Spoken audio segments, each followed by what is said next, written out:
All right, I'm gonna call the meeting to order. It's 6 o'clock. We have our timekeeper and our minute taker and our timekeeper. We're gonna get out of here at 9 or earlier, just so everyone's aware. We will parking lot things that aren't going anywhere or other things that we need to do in order to make it happen.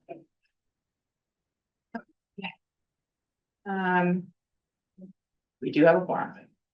I couldn't open the meeting with that one. Oh, okay, gotcha. First is public comment. Is there anyone, we don't have anyone in the audience here. Is there anyone online who would like to make a public comment?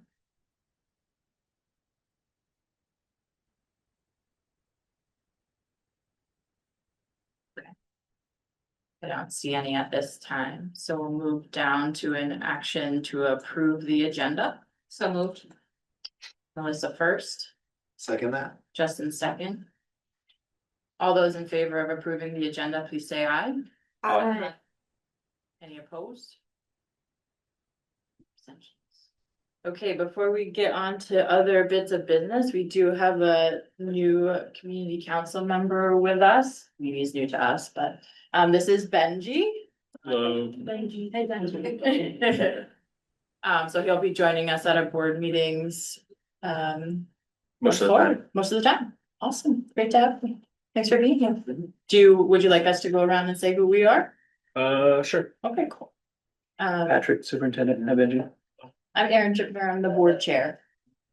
Justin Pearson on the Moncton rep. Melissa Laurie from Bristol. Mike Dash from Bristol as well. Barb Crandall from Moncton. Nice to meet you guys. Nice to meet you. Online, we have. Yeah, go ahead, Kylie. Yep. Kylie Pellin from Moncton. Kristen Toy from Starksboro. Oh, sorry, Meredith. Go ahead, Kristen. Kristen Toy, Starksboro. Meredith Rossignol, Bristol. Liz Sayre from Bristol. And then we have I'm Sarah. I'm Sarah Lauer from New Haven.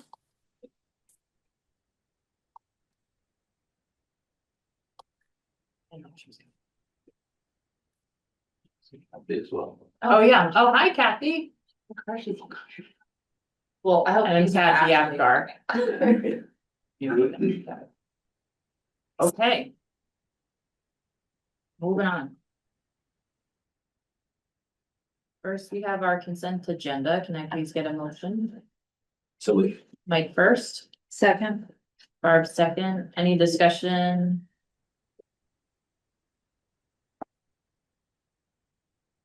On the minutes or the pay order? Seeing none, all those in favor of approving the consent agenda, please say aye. Aye. Any opposed? Any abstention? Okay. We'll move down then to the executive limitations monitoring. First is an update for the fiscal year 25 final audit. You can see the audit's length. The only sort of narrative I would offer you is, I think it is fair to say this is the cleanest audit in the 10 years that I've been here. And kudos to our entire financial team, which includes Floyd. He likes to share the responsibility and the outcomes with others. It really is a team effort, and they do a great job and do so in a really efficient way. So hats off to that. Tammy tonight, she had other commitments. It would have been great for you all to meet her and, give her a chance to have a smile about how hard she worked, led the finance team to be bulletproof in our audit. Any questions or thoughts? Great job on a successful audit. I have one super small one, and it's nothing really to do with the audit other than on the page 4, it has this restrictions on use. Little paragraph that I didn't really know what they were getting at with that, where it says. The information is intended solely for the information and use of the school board and management of MAUSD and is not intended to be and should not be used by anyone other than those parties.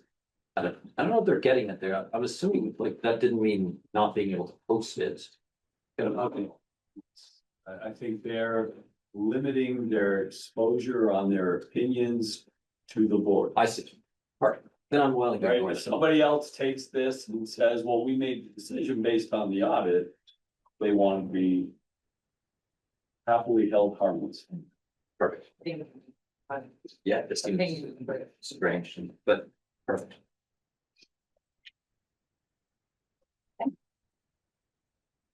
Next, we'll move down then to the financial report.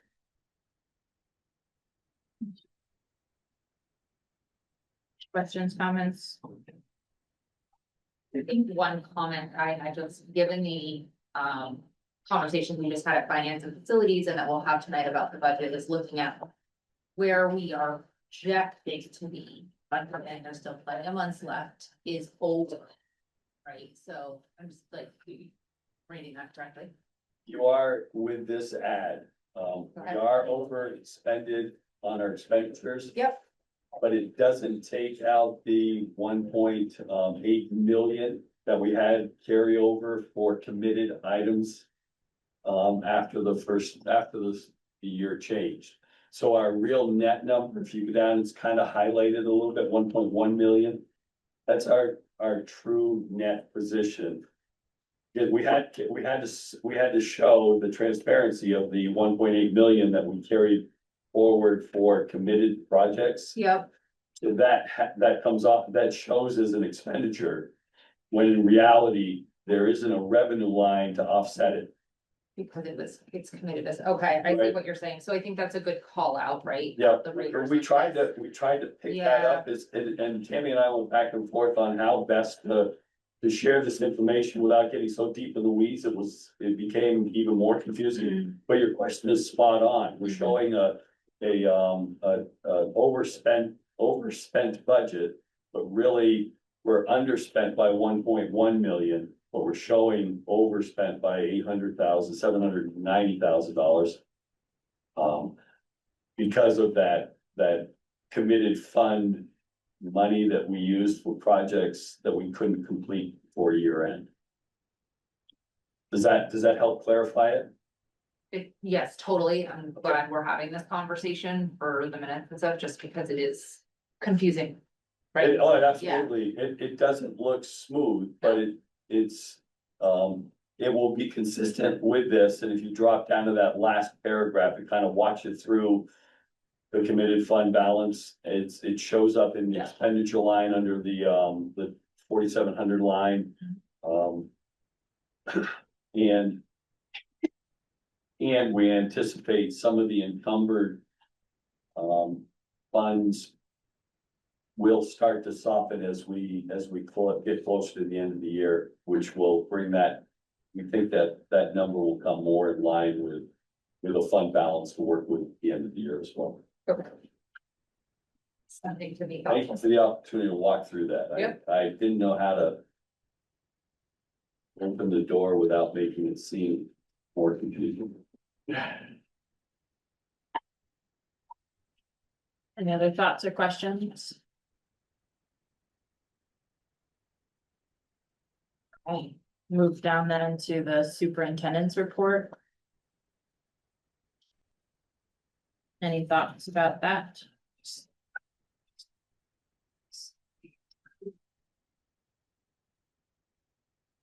Okay. All right, we'll move then down to the discussion, which is fiscal year 27 budget, which was sent under separate cover. And I'll share my screen and walk through that updated presentation. Okay, I have a question. Is there a reason why the budget is forwarded on the separate cover? It probably just wasn't complete, the presentation probably. It needed a wasn't little bit more time. Yeah. To get out the door. Right. Before the Does, agenda. does the public get to see it before this meeting? No, they'll get to see it when it's posted or now. What's that? They'll get to see it when the agenda is either posted or if they're watching it now, they'll get to see it and then it'll be posted with the agenda. We've been trying to get my goal this last time was to get that presentation out with the agenda, which is in part of why the agenda went out as late as it did. And we got new information the day of and needed to firm some things up with Floyd before it went out the door, and it just, No, the timing just didn't quite line up. I've been there. So I get it.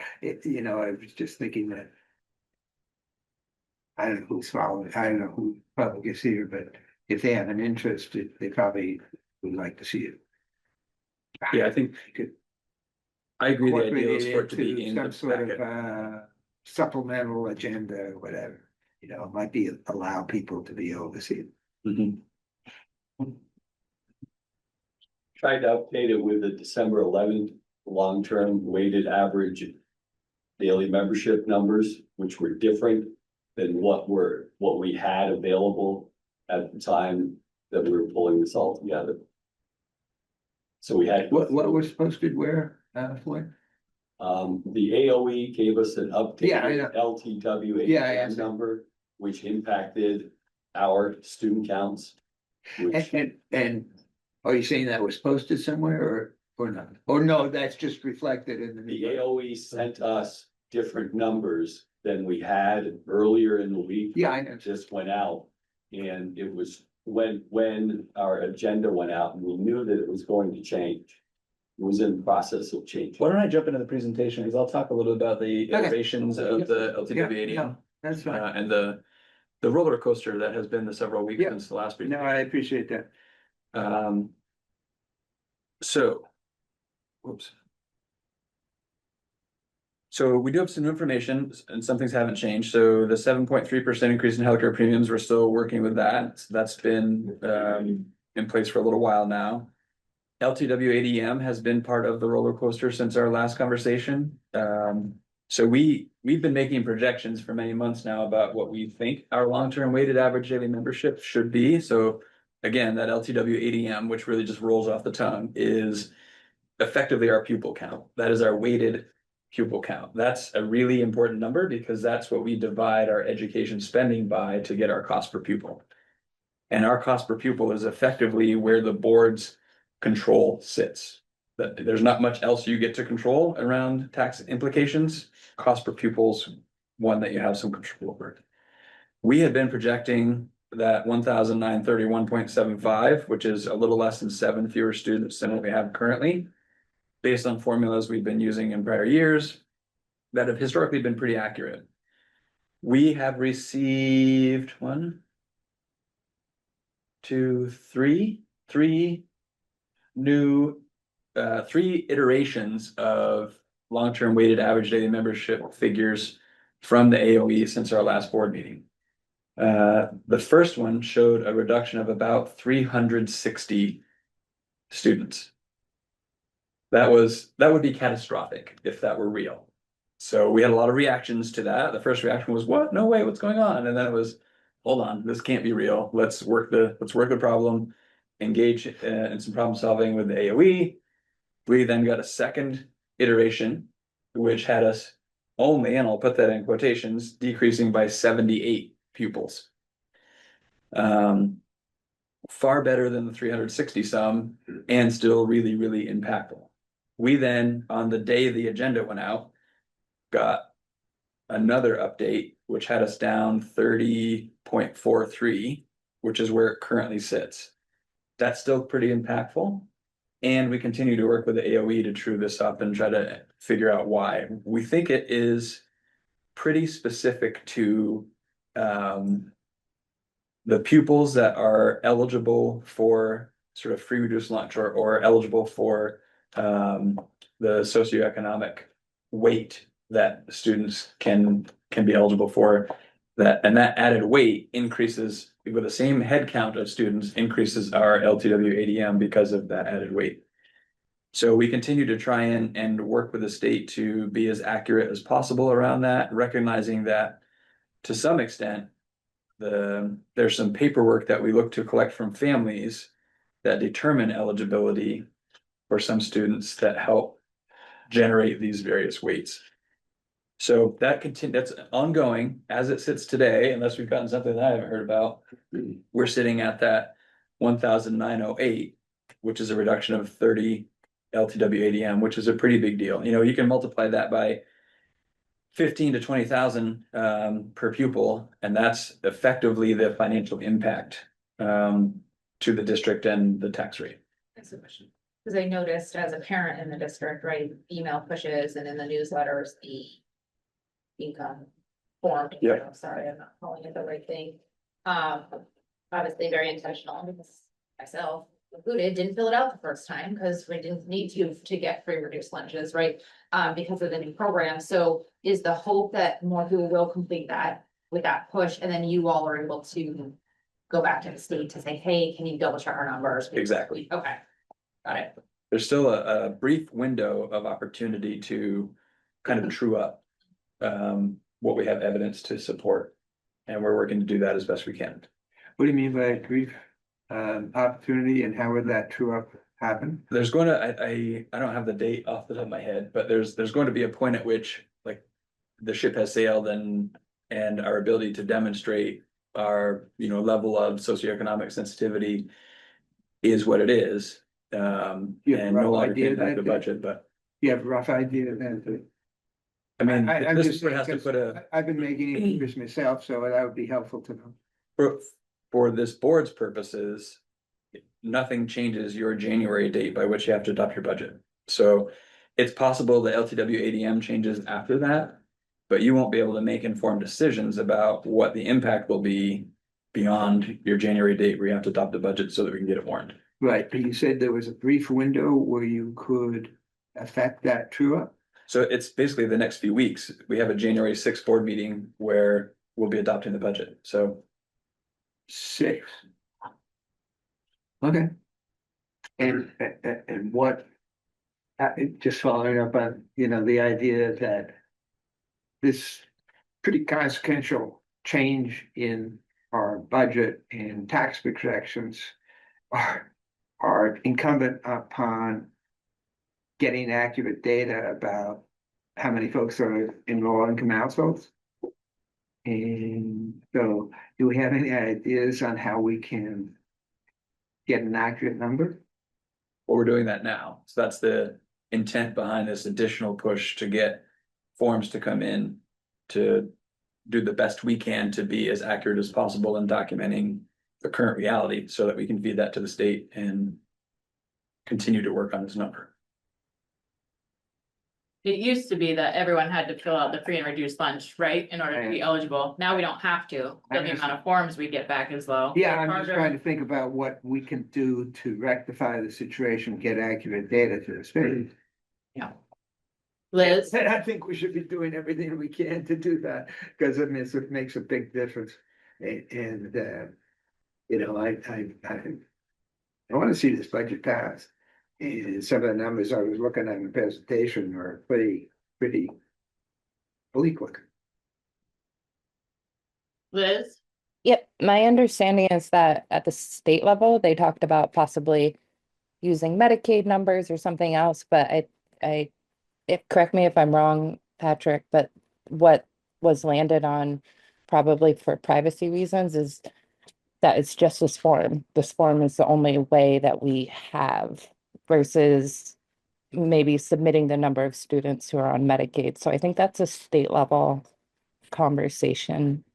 As I understand it, it's a combination. So there are some students who are eligible through direct certification. Medicaid is one way to have direct certification. So I think it is true that whether a family filled out the paperwork or not, if they are eligible for Medicaid, they are automatically through this direct certification identified as meeting the criteria for free reduced lunch. So there's that direct cert. And in addition to that, there are some families that aren't on Medicaid that are also eligible. And the way they are deemed eligible is through the paperwork we're talking about. So it's a combination of the two rather than an either or, I think.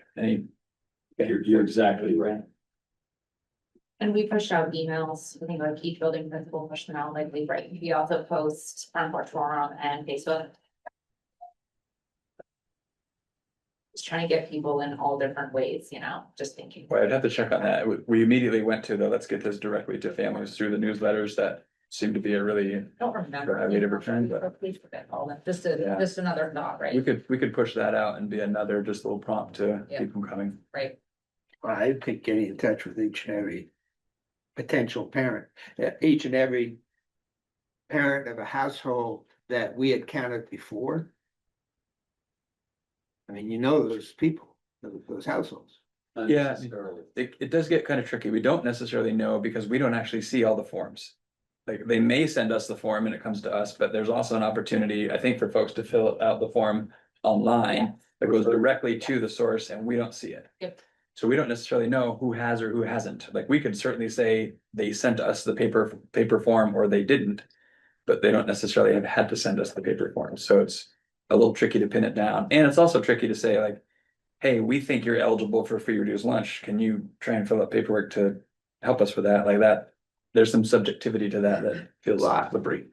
I'm sure there's some sensitivity, there's a lot of money involved too.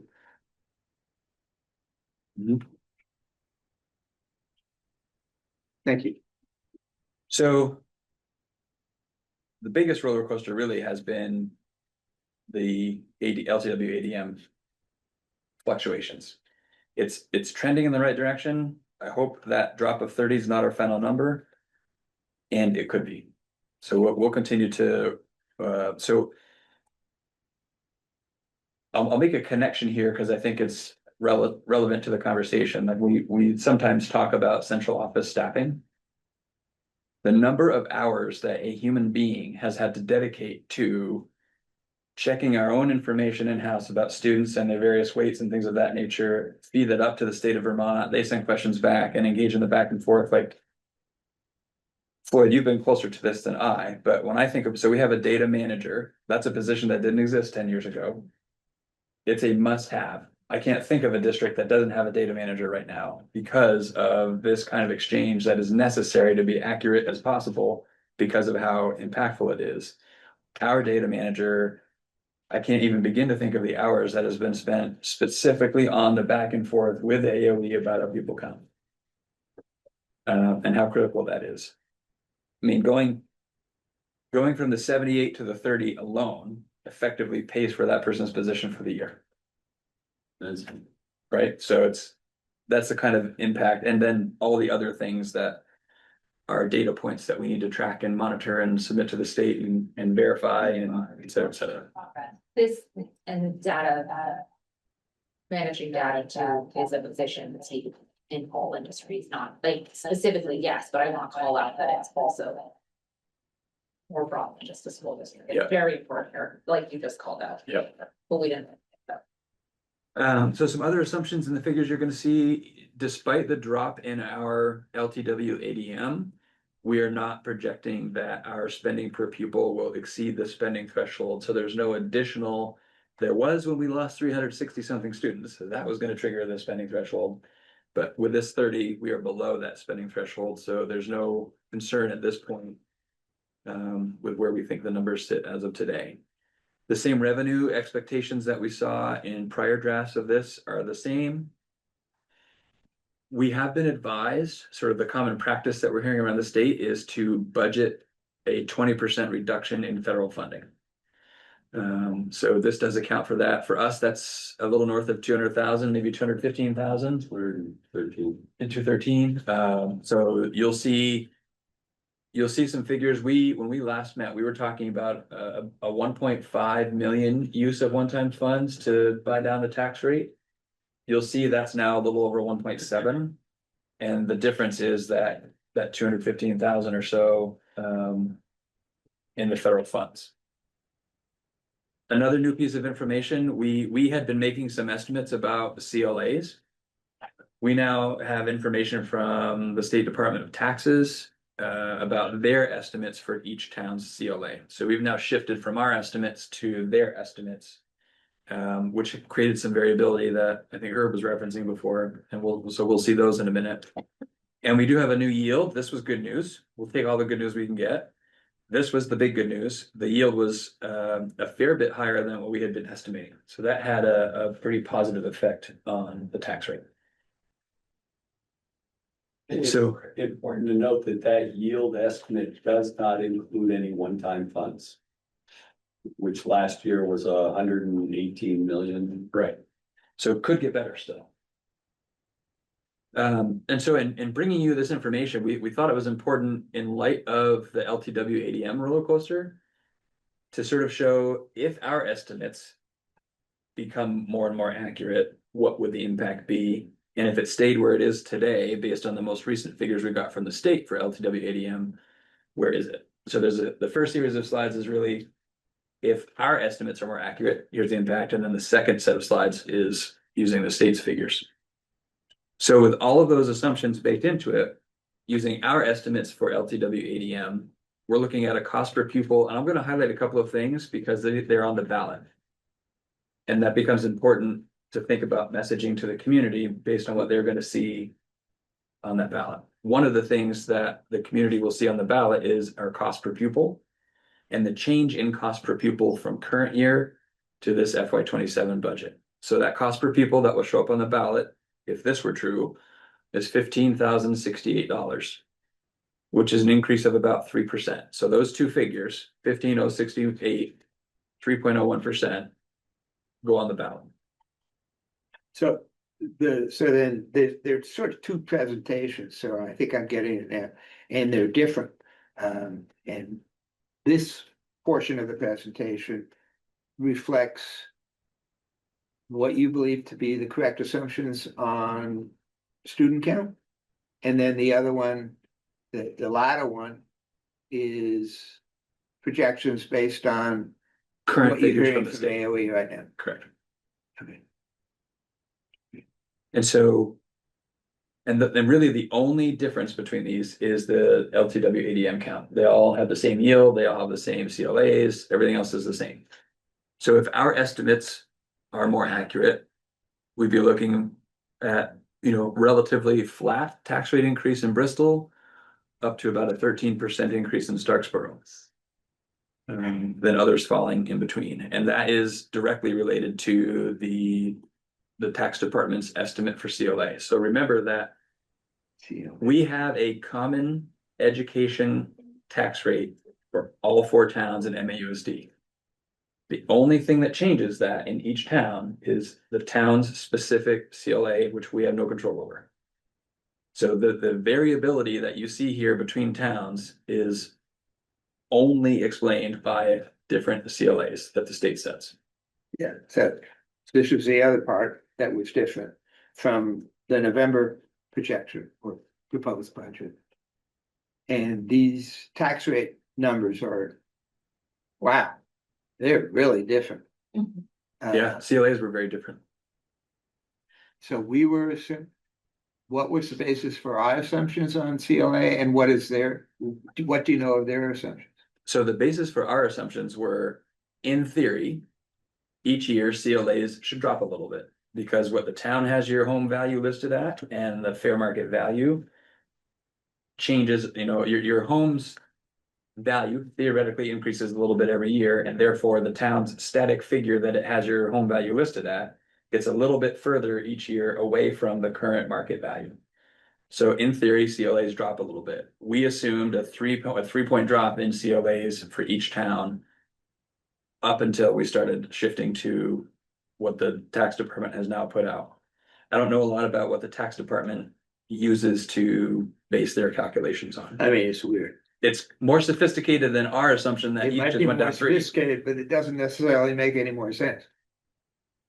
perhaps. And recognize there's two components to CLA. There's the town level appraisal, and then there's the statewide adjustment. Which is new in the last couple of years. And for us, in our internals, we did not change the statewide adjustment. We used last year's static number. The state has a change in their estimate on that in conjunction with a change in the CLA for the town.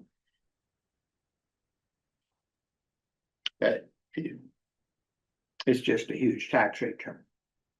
Yeah, large variability. And again, not unique to MAUSD. Districts that have multiple towns, there are certainly other districts that have multiple towns that are seeing variability as well because of the CLA. Yeah, you still gotta vote on budget.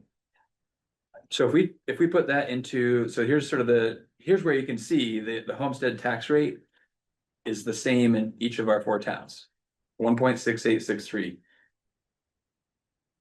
That's the tax rate that is driven by the cost per pupil and the yield. That's where the board has some control. You can change the cost per pupil, which changes the homestead tax rate. And it is the same for all four towns. When we apply a different CLA to each town, driven by the state, now your actual tax rate in each town has changed pretty significantly. And these are the statewide adjusted estimated CLAs per town for our 4 towns from the tax department. What just strikes me so odd is that the 2 towns who have had the most recent reappraisals are the ones that are seeing the highest jump, presumably because of CLA. That doesn't make any sense. Well, that's not necessarily true. I mean, if you look at New Haven, the change in their tax rate isn't a big difference. It's actually fairly high compared to either Starksboro, the same as, or more than Moncton. As a percentage, because your starting point was higher, it's a lower percentage, but your property tax rate is jumping by the same penny number. Well, an increase in tax rate means you're paying more taxes Nobody's arguing that. for your homestead. So, but if we put this into terms of dollars and cents, which is, This is beyond this board to deal with. I understand that. yeah. So obviously Bristol is a bit of an outlier in terms of the change per 100,000. The others are within about $30 per 100,000 in terms of impact. Also recognize that towns that have recently reappraised, their homes values are considerably higher in the books in the town than those towns that have not. So that factors into this, the way this is presented in terms of a change per 100,000. Because if the town has your house listed at 400,000 because you just reappraised, versus you're in a town that didn't just reappraise and they have your house listed at 220,000. You know, that it's different in terms of, you know, maybe the fair market value may be the same. Assessed, but the assessed value is different, and therefore the per 100,000 of assessed value is going to be quite different. And that becomes pretty impossible for us to calculate for anyone. But this approach of this is the change per 100,000, someone can go and understand my home is listed by the town for this many hundreds of thousands and apply this formula to figure out what the impact to their individual tax rate is. So it's complicated because we're kind of all over the map with CLAs, and it's still, I think, the best tool for folks to try and estimate what the impact to their own actual taxes will be. Liz? Yeah, I guess the way I always think of it, thank you over there. Sorry. The intent is that they're going to collect the same amount of money, right? They're trying to equalize that they're collecting an equal amount of tax money from everybody. So your percentage is really just doing that. They're going to collect the same amount no matter what is the goal, right? So if you're from one town and have a house valued similarly to a house in another town, there's a certain amount of money that they are looking to collect for education, and that's why those numbers are there, right? That's my understanding of it. I don't see the CLA as affecting how much money they're going to actually collect. It's just the lower percentage on the higher amount or the higher percentage on the lower amount. They're looking to get a certain amount of money. So that rationale doesn't make sense to me. So I do have a question. When was the last time Bristol? I think they're due. They're due. So you're What- selling, It's been several years. It's been several years, we're due for one. yeah, so I it think we're look- on a list. Yeah, I think it's scheduled, but Yeah. maybe a year or two out. and I'm just gonna ask this because people will ask us in Moncton. It looks like if Bristol on a lower value is going up $5 per 100, can we go back to, and Moncton is going up 115 on a higher value, that doesn't look equal to me, and maybe I'm missing something. But if I get questioned by someone, I wanna be able to The simple Like- explanation That is was my the tax question. rate is the same for all towns. Okay, And the CLA for Bristol is showing a substantially smaller inflation of the value of the home. because why? Because we haven't been reassessed. No, it's not, it's whatever the formula that the state is using in their estimate. And you assume it's consistent. Yeah, I don't have the basis as to how that was determined and calculated. What I do have is, here's the state's estimate for the CLA, here's the state's estimate for the statewide adjustment for all of our towns, and that's what we're looking all at. right, okay. So to your point, explaining this, Go to the state. That's gonna be my answer.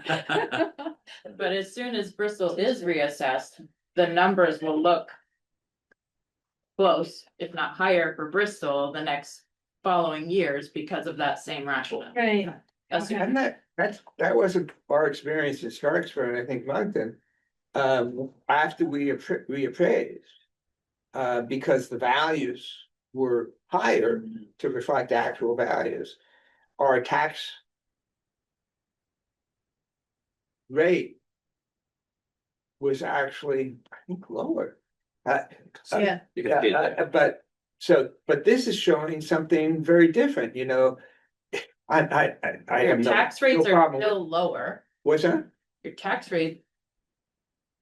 your There's- tax rate, compare the tax rate for Bristol fiscal year 27. It's $1.90.39. Yours The is, tax rate for Moncton is Moncton, $1.24. your tax rates are still lower. lower. The tax rate for Starksboro is $1.2425. And that's part of the challenge when we look at percentages, right? Yeah.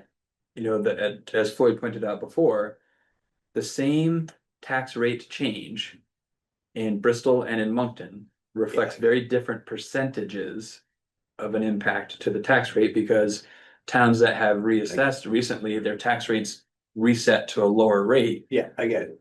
That's helpful, which is why I've always thought it would be more informative for the voters if they saw the actual tax per 100,000 and how that's changed, as opposed to the tax rate, which I think is very, very confusing.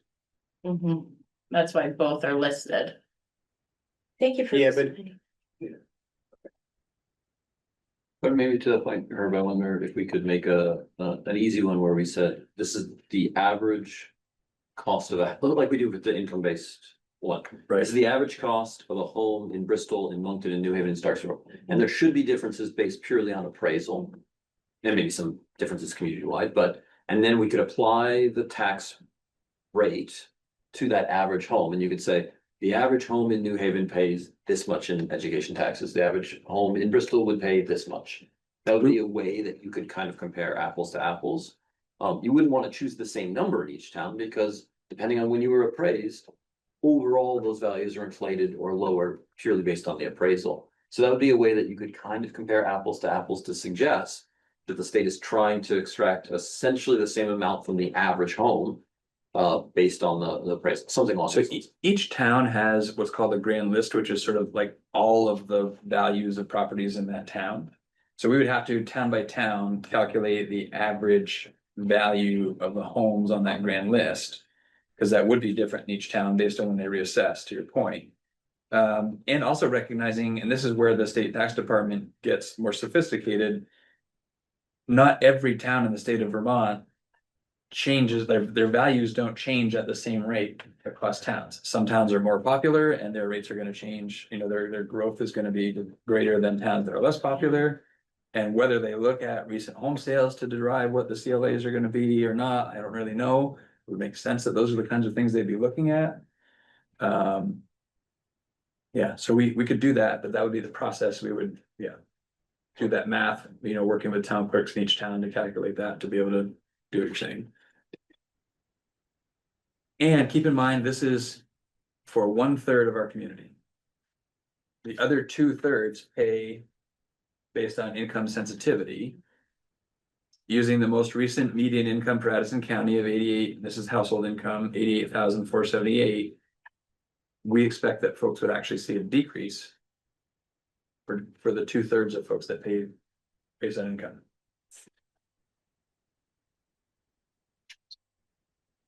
And again, we pick a fixed income based on the median. The reality is the impact will be felt differently for people at different levels of income on a continuum. This is just the median point on that continuum. And there are many, many points, which makes it hard to really dial that in for folks. So that is if our LTW ADM is accurate, which is our more favorable of the two scenarios. But let me summarize. So this becomes important. So when we look at our total expenses, this is also what goes on the ballot. So this figure, 37,794,000, goes on the ballot. Do you voters approve this amount of money? Which reflects an 8.31% increase in spending from over the current fiscal year. So that's something that probably gets a reaction. What unfortunately isn't reflected there is the 32% increase in revenue. That brings our ed spending down. And it's the ed spending figure that we divide by our pupil count that gives us a cost per pupil, which drives the tax rate. So the more important number than our total expenses is actually our ed spending. And that doesn't go on the ballot. So messaging again is tricky to get out to folks. That really the 2.6% increase in ed spending is the more important number to look at. Does the total expenses include that additional $213,000 in lost grant shift? So where you see that is in the revenue. So the revenue is $200,000 higher because we will use 200,000 more one-time funds to make up for that. Okay. And I might have just kind of went over that. So actually this is still showing the 1.5. Oh, right. I think we might have been at 1.3 last time and now it's 1.5. That's what it was, not 1.5 to 1.7. We were at 1.3 million one-time funds when we last met. That now needs to be a little over 1.5 to achieve the same ed spending target that we had set. So that's just sort of the math to give us that cost per pupil and the change in cost per pupil year over year. So in the scenario with the figures we presently have from the state, so it's the same amount of one-time funds of 1.5 million to keep the ed spending the same. The difference is the number of students we're dividing that by. So it's a lower number with the state's figures, which is producing a higher cost per pupil. So instead of a 3% increase, it's a 4.28% increase. And since the cost per pupil is greater, the equalized tax rate is greater. And then that's factored by the same CLAs, which produces a greater education tax rate in the end.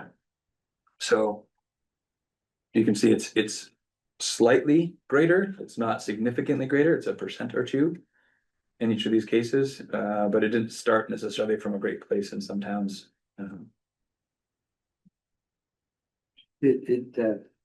Oh, man. I want to see this budget pass, and these are tough numbers. So I don't know what to do about that. A lot of it's beyond our control. I don't know what to do. At the very least, I think it would be helpful to explain to voters that this isn't our problem. You know, this is their counting and their CLA stuff. And somehow be able to tell voters that we did our best in terms of keeping our expenses down. And all this other stuff is beyond our control. I don't know what else to do because those numbers are pretty bad. The tax increase numbers. Well, 14% tax increase on a 2% increase on your spending. Right. It's not, unfortunately, to your point, the vote will come down on we pass or we don't pass on something we have absolutely no control over. Right, so I just think we're gonna have to do a lot of explaining. I hear Desi Arnaz I've got some explaining to do, Lucy. No, I But mean, you're right. but it's not just, at the state level, we gotta get budget passed. And if you go back a couple of years, when these CLAs were really impactful, the state came out and said, we're gonna change the wording on the ballot. So that it changed it away from what that big number was, that impact, to just the ed spending number, I think is what we ended up putting on. It was a number that was more reflective of what we can control, and that was substantially helpful. And the state, I think, moved on that in the first week of being open, when the legislature came open, so that we could get it on the ballot correctly. Yeah, and so if we're trying to communicate to the communities and persuade them to adopt the budget, right? We need to be able to explain that.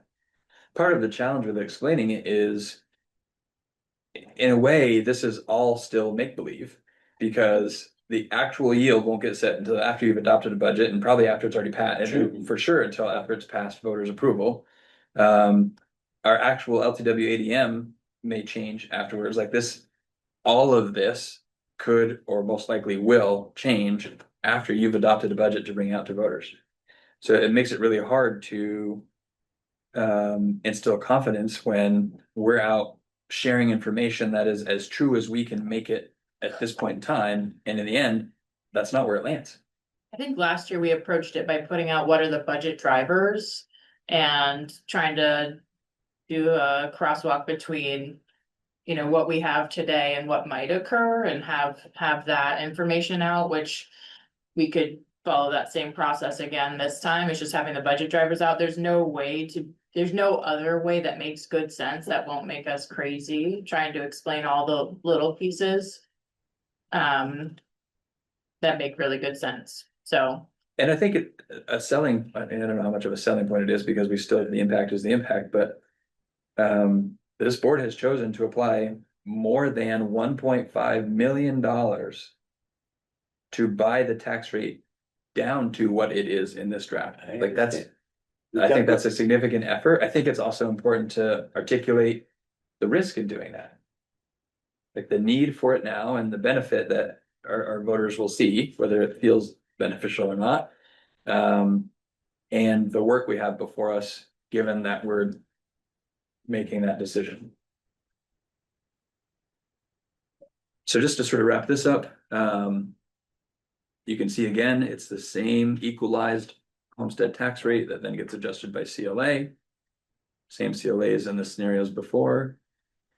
The impact here, Bristol's still the outlier, and now the others are in the 130 to 170 for $100,000 change. Again, for 1/3 of our community, and for 2/3, they'll still see a decrease, though less of a decrease than projected before. And just sort of showing the math, you can see that it's the same top line spending, it's the same revenue, which gives us the same education spending of about a 2.6% increase.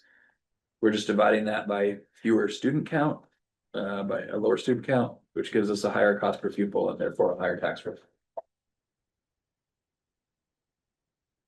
Historically, I've shown you various class size examples and things when we've tried to understand what's the impact of the reductions we're talking about. We're not really talking about reductions other than whatever attrition may present, because we're sort of applying one-time money to avoid that. So for the most part, all of your class sizes, all of your course offerings, all those things remain relatively static. I mean, there's always year-to-year fluctuation, but we're not talking about anything dramatic, because we're more or less maintaining programming and personnel, at least for one more year, while we figure out what our long-term planning is. So I'd be happy to do that, but it's not going to look markedly different from what you. So that page reflects the AOE's current assumptions on Correct. students. Yep. And again, the first three lines, total spending, revenue, ed spending, are the same in both scenarios. The only difference is the pupil count, and then therefore the cost per pupil.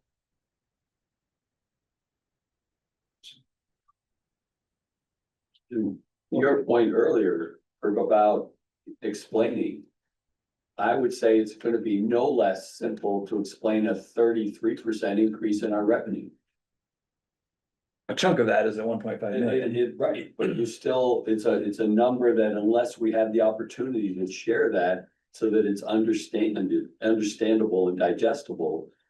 That is a great outlier, you know, why aren't you just generating that every year? I don't think people are gonna focus on that. I think they're gonna focus on that tax rate, and that's what we need As to they explain. should. Patrick, what, sorry. Prepare for January 6th, school board meeting. What is gonna come out differently from the state that's gonna change this? Is there anything? I'm trying to think of Sure. process leading up to the March vote. I don't expect to get a new yield. I don't know that we'll have any new information that would drive a different yield between now and January 6th. The only thing that could change that would have an impact, and it could have a significant impact, is the pupil count. It's I don't see unlikely anything else that changing. there'll be one-time funds appropriated in time for us to see that impact on Yeah. the yield. There's a chance that, you know, we may learn something between now and the next iteration in terms of need for next year that may impact our spending a little bit. My interest would be to try and mitigate that within the budget. To not change our overall spending just because of what we're looking at, but. I suppose I'll leave that open as a possibility. But by it's January the 6th, that's probably unlikely. I mean, there's only a few weeks to go and. Now, there might be changes after January 6th and before the budget vote. And Yeah. so we might have to think about how to, communicate what the impact of that is. Yeah, and really that will be, so our practice has been, and because it's the reality, right? Once this board adopts a budget. Unless it's voted down by taxpayers, that's a fixed number. Whatever needs change between, and that's the hard part about building a budget so many months ahead of when we're actually needing it, like. There's a lot of room for things to change between when it gets adopted and when we actually start using the money to meet student need. But we see it as a fixed number and we work within that and we choose not to spend on things that maybe we were planning on to meet the change in needs that surface. And have yet to deficit spend. That's sort of the ultimate risk, right? Is that you deficit spend, like we needed to spend more than what was budgeted because of what. Unforeseen things came our way. That has the effect of adding to. The challenge that you create using one-time money. So in particular, in this next budget. Like we don't want to be adding to the $1.5 million sort of hole that we need to work our way out of. By deficit spending on top of it.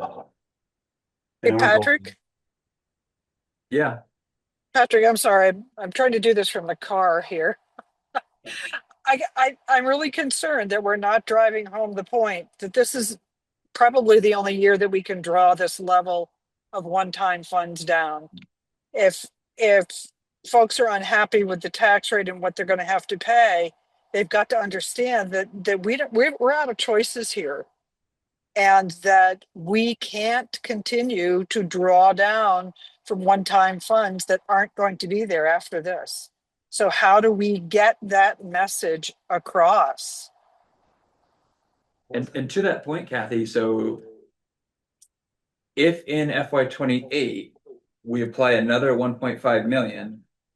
That just levels the playing field, that we don't actually see an advantage from that. That just sort of fills that hole, and then we still have whatever difference we need to make up. So it would be only what we would spend above and beyond the 1.5 million that digs us out of the hole and then begins to address whatever new problems surface. This is the next, so we're, as a board, come January, we're gonna approve this theoretically, and that'd be the goal. And then the facilities and finance committee, is that, Mike, is that when you would work on, PDF posters? Sorry, I'm playing cold, to send out to the community like you did last year? Yeah, we talked about Front doors and things like that. Maybe that's something to Kathy's point that we can highlight, but I don't know how to highlight that.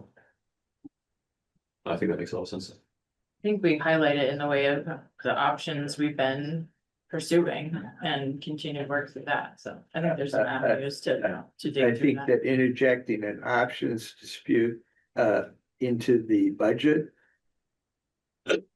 I'd have some concerns about that. Well, I don't think this is an options dispute, Herb. I think this is an informational piece that folks have got that we can't continue to artificially draw down or buy down tax rates when there aren't going to be those funds come in the future. We've got to make some decisions. So we're not artificially injecting any discussion. Well, I understand. I was just reacting to the thought that we should be discussing the options in connection with this year's budget, which I think might backfire. I don't think anybody said we should discuss options. I think what we said was that we need to make very clear that we've got to make other choices.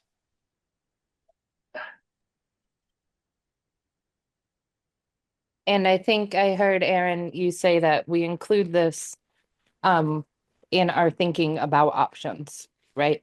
Moving forward. I would hope so. Yep. Okay. We're gonna move on down to the board management and governance section. If I could just clarify one thing Oh, from sure. this, so in terms of takeaways, I have none. Other than we can commiserate about all the challenges that are out of our control. Yep. But I'm not hearing any sort of different direction from this board about. We're sticking with the ed spending target that we had set, and we're gonna use one-time funds to ensure that we hit that. Regardless of what little bit of fluctuation may happen between now and the January board meeting. So, I would say, yes, I agree with that. I think it's incumbent upon us as a board and the associations that we're memberships of, we have memberships in, to address the county. I know that there are other districts in the same position. And I don't know whether the associations they have a considerable clout in Montpelier. I think we should be urging the associations to use that clout to fix us. To fix what? To fix the AOE's inaccurate counting of students who are low income. Got it. And that's a great, And the finance. well, the Vermont Association of Business Managers met Friday Okay, with Jill Campbell, with AOE, and outlined exactly this issue. So it's not. Good. It is being pushed forward. Okay. From many different pieces. 'Cause Good. you're exactly right. This isn't just MAUSD with this issue. yeah, thank you. Springfield's got a 19% tax increase on their baseline. Who is? Springfield. okay. Not a rich town.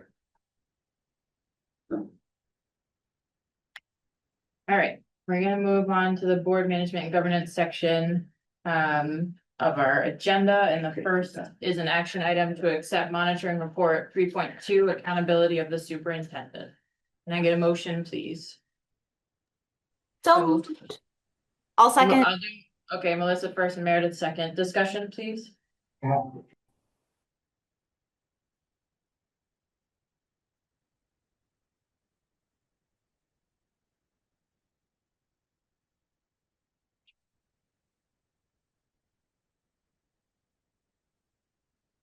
Any thoughts?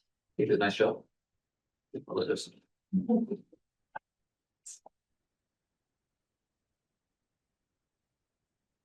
Any other thoughts? Okay. Based upon the information provided, does the board find that the board's interpretation is reasonable? Yes or no? Yes. Yes. Yes. Information provided, does the board find that the data demonstrates accomplishment of this interpretation? Yes or no? Yes. Yes. All those in favor of accepting monitoring report 3.2, please say aye. Aye. Aye. Any opposed? Any abstentions? Next, we have an action item to accept monitoring report 4.3 agenda planning. Mike first, Second. Justin second. Discussion, please.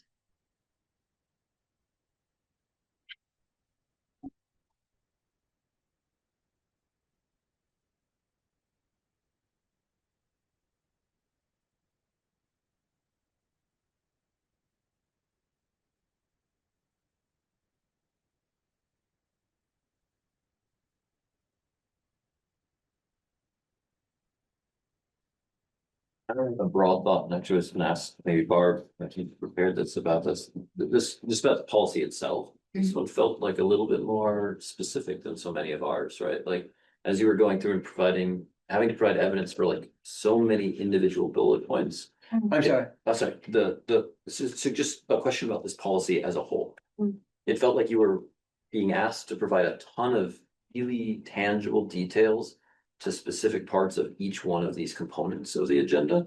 And that felt a little different than some of our other policies, and I thought that it may have driven to so much partial compliance. Mm-hmm. Like, and I just was wondering, and it wouldn't be for this particular review, but whether that would be another policy and governance one to determine, like, have we over specified here to a point where we can't actually hit those benchmarks fully?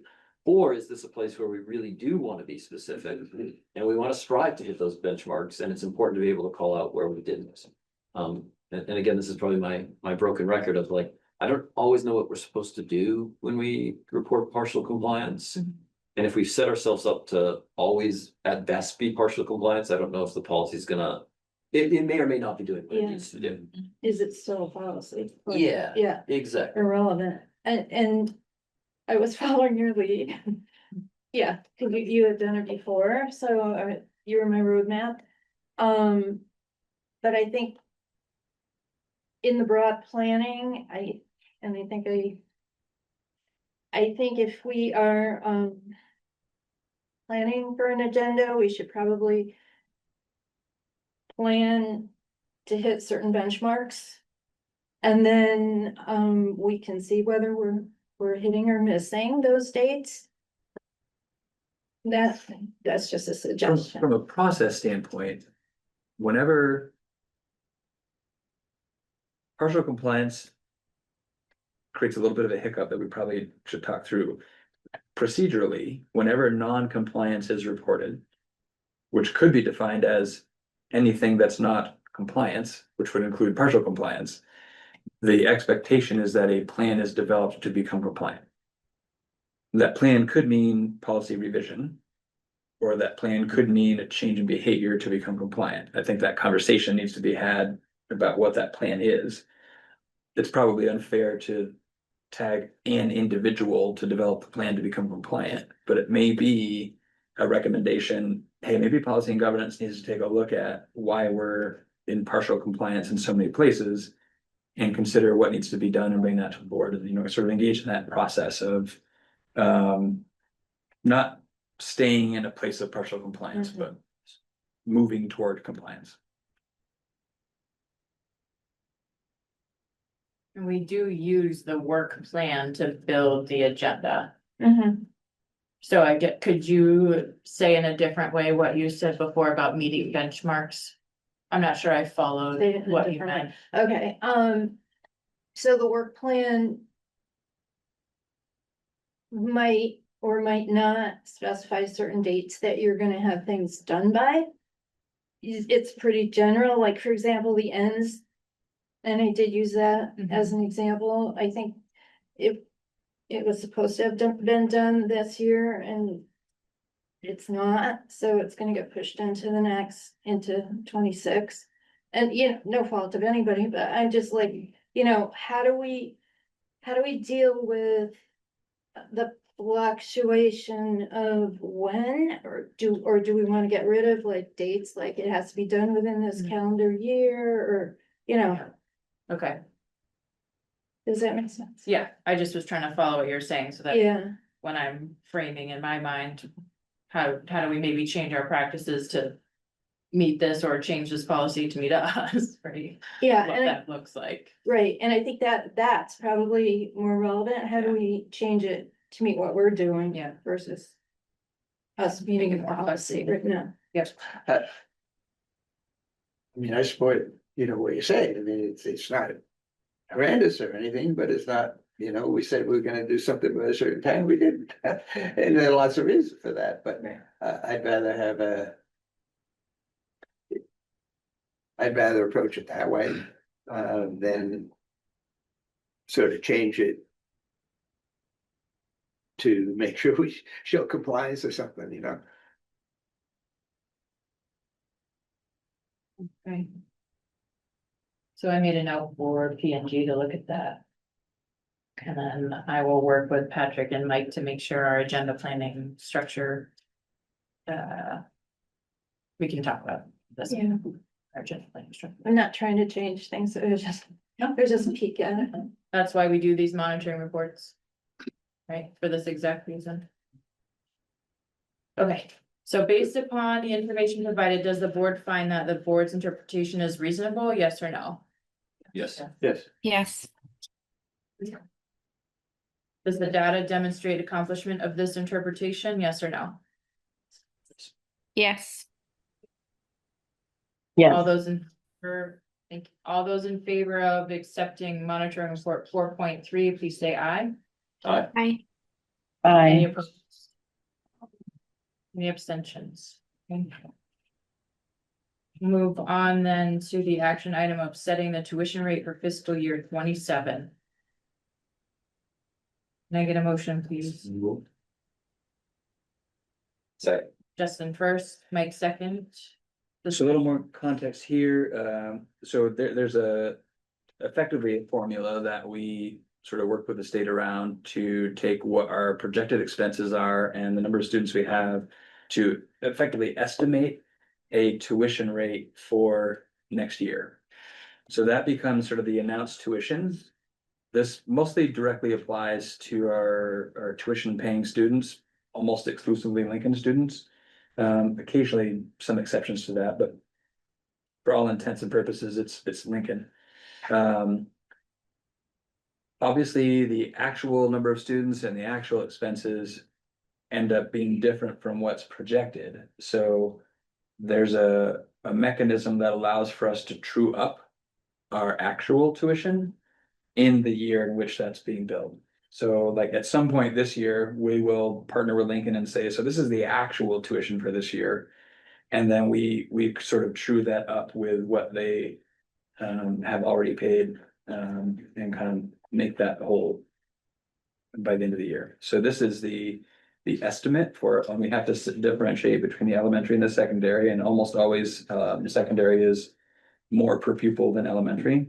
And when you think about, additional expenses that come along with secondary education, that sort of explains why it's a little bit more per pupil at that level. So that's effectively what's happening here. It's a starting point.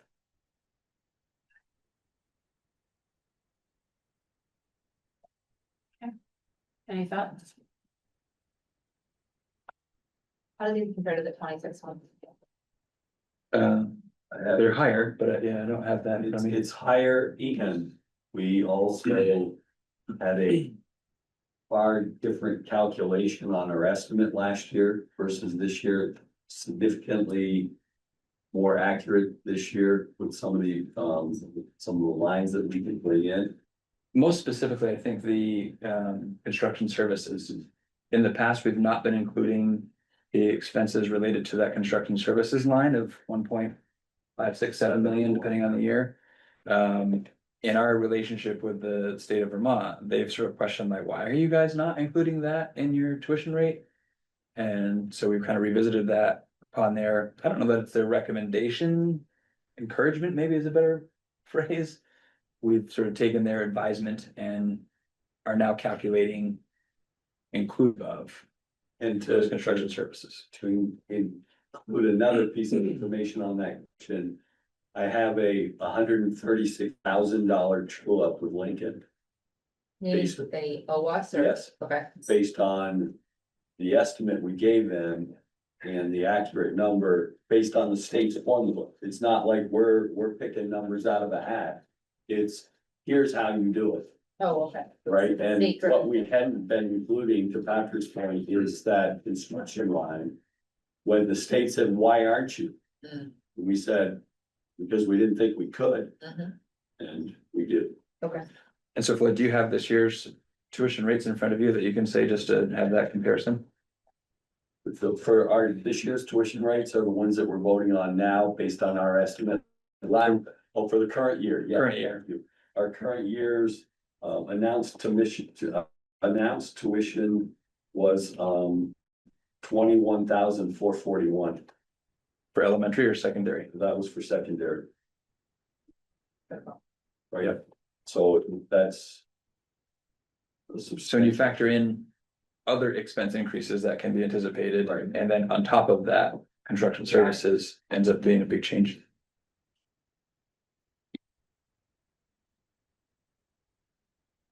And if it's useful, then as a plug forward, we might go with the website.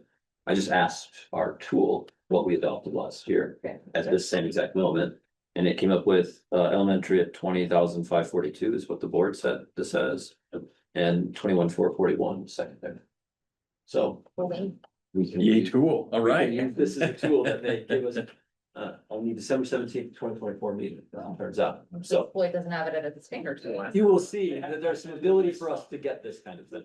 It's the beginning of the AI takeover. Here we go. Exactly, so watch out, I suppose. But it's spectacular. How spectacular is that? That's so great. Right. So we will all have that at our disposal, but I'll save We'll that get for a there, moment. yeah, Exactly. but thank you, that was great. Thank you.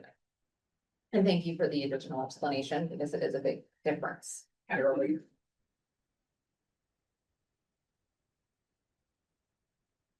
other thoughts?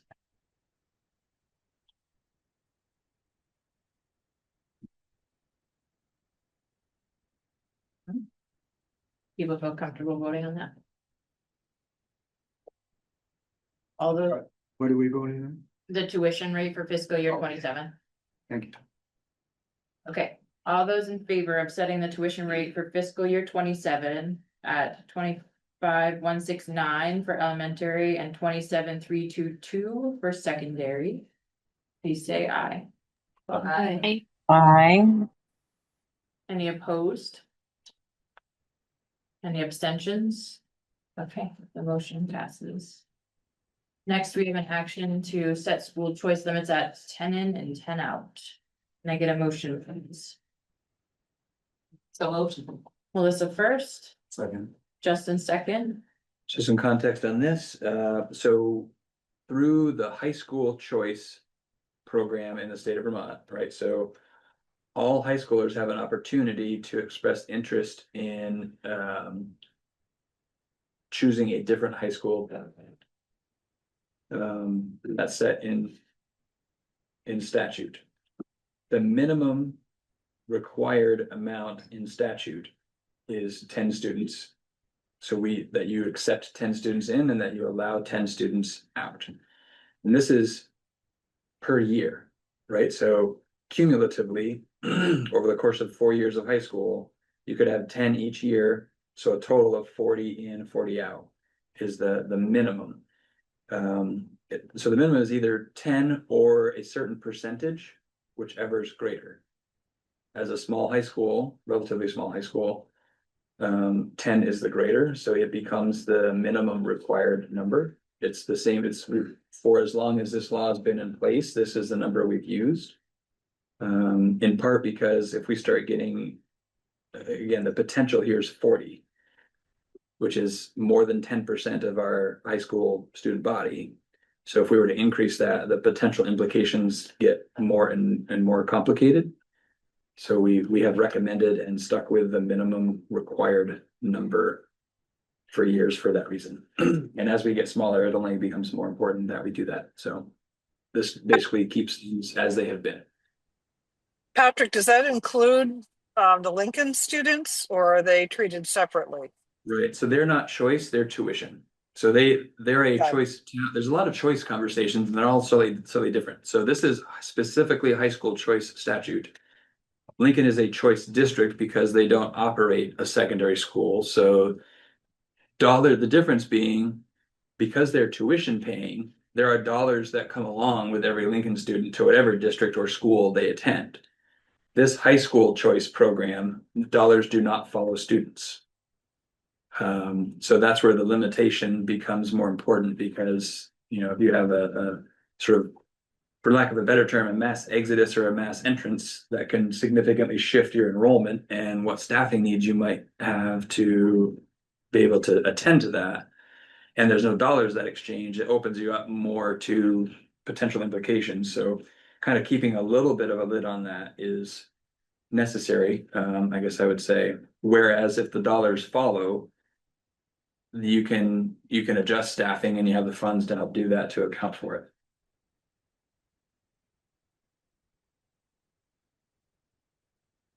So who pays the choice tuition here? There's no pay for this. There's no dollars do not follow students. Right, but who pays? Nobody pays. Nobody pays. Or everybody pays. Take your pick. It's So, all- but if someone came in, that one of those 10 came into our high school, for example. They would just be included in our account and we'd get reimbursements from the state for that? What? I don't think we get to count them. So like if a Virgin's resident Yeah, chose through high school choice in statute to come to Mount Abe instead of attend Virgin's high school. Right. That student comes here, Virgin's gets to continue to count them, I believe, in their LTW ADM. And we serve them and vice versa. It has not yet, in however many years we've been doing this, maybe all of the 10 or close to all of the 10 that I've been here. There hasn't been such a number in or such a number out that it has changed the level of staffing we need to meet the needs or anything along those lines. Perhaps in part because we kind of keep a lid on it by sticking with the minimum required number. Any other thoughts? Okay. All those in favor of setting school choice limits at 10 in and 10 out, please say aye. Aye. Any opposed? Any abstentions? Okay, next is an update from finance and facilities. Yeah, perfect. So I'm gonna go a little bit out of order from our meeting, but we did a few different things. We had two broad discussions kind of about planning and steps that we're gonna take moving forward. One focused on steps for the FY 27 budget, to the point of kind of budget flyers and budget presentations and sort of making known that we want to be a part of that and sort of starting to brainstorm some ideas about timelines for doing that. The second big kind of sort of future planning was thinking about the options. And so we now have a plan over the next however many meetings, 1, 2, 3, 4, whatever it might be, to dedicate each one of those meetings to investigating individual options that we've approved as a board for further exploration, and really trying to bring in either people or resources so that we might be able to get a little bit more deep dive at some of those options that we could then share with the board in terms of that sort of inquiry. So that was the big points of discussion. And then the last one, which actually impacts us as a board here tonight, hopefully, is we've been working collectively on a tool to try to make information more readily accessible for us as board members, but also for the community as a whole. I don't know, Patrick, if you want to pull that up, it may be of use, because we'll have an action item in a moment here as well. can I say something before we get into that part? Sure. Which is great. So what Mike outlined, I think is really, to me anyway, it's very important.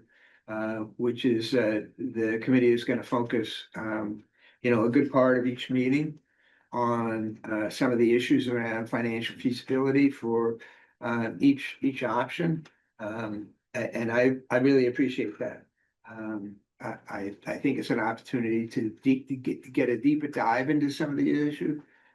I know some of the options have been explored in great depth. Some of them have not. And so I really appreciate that opportunity.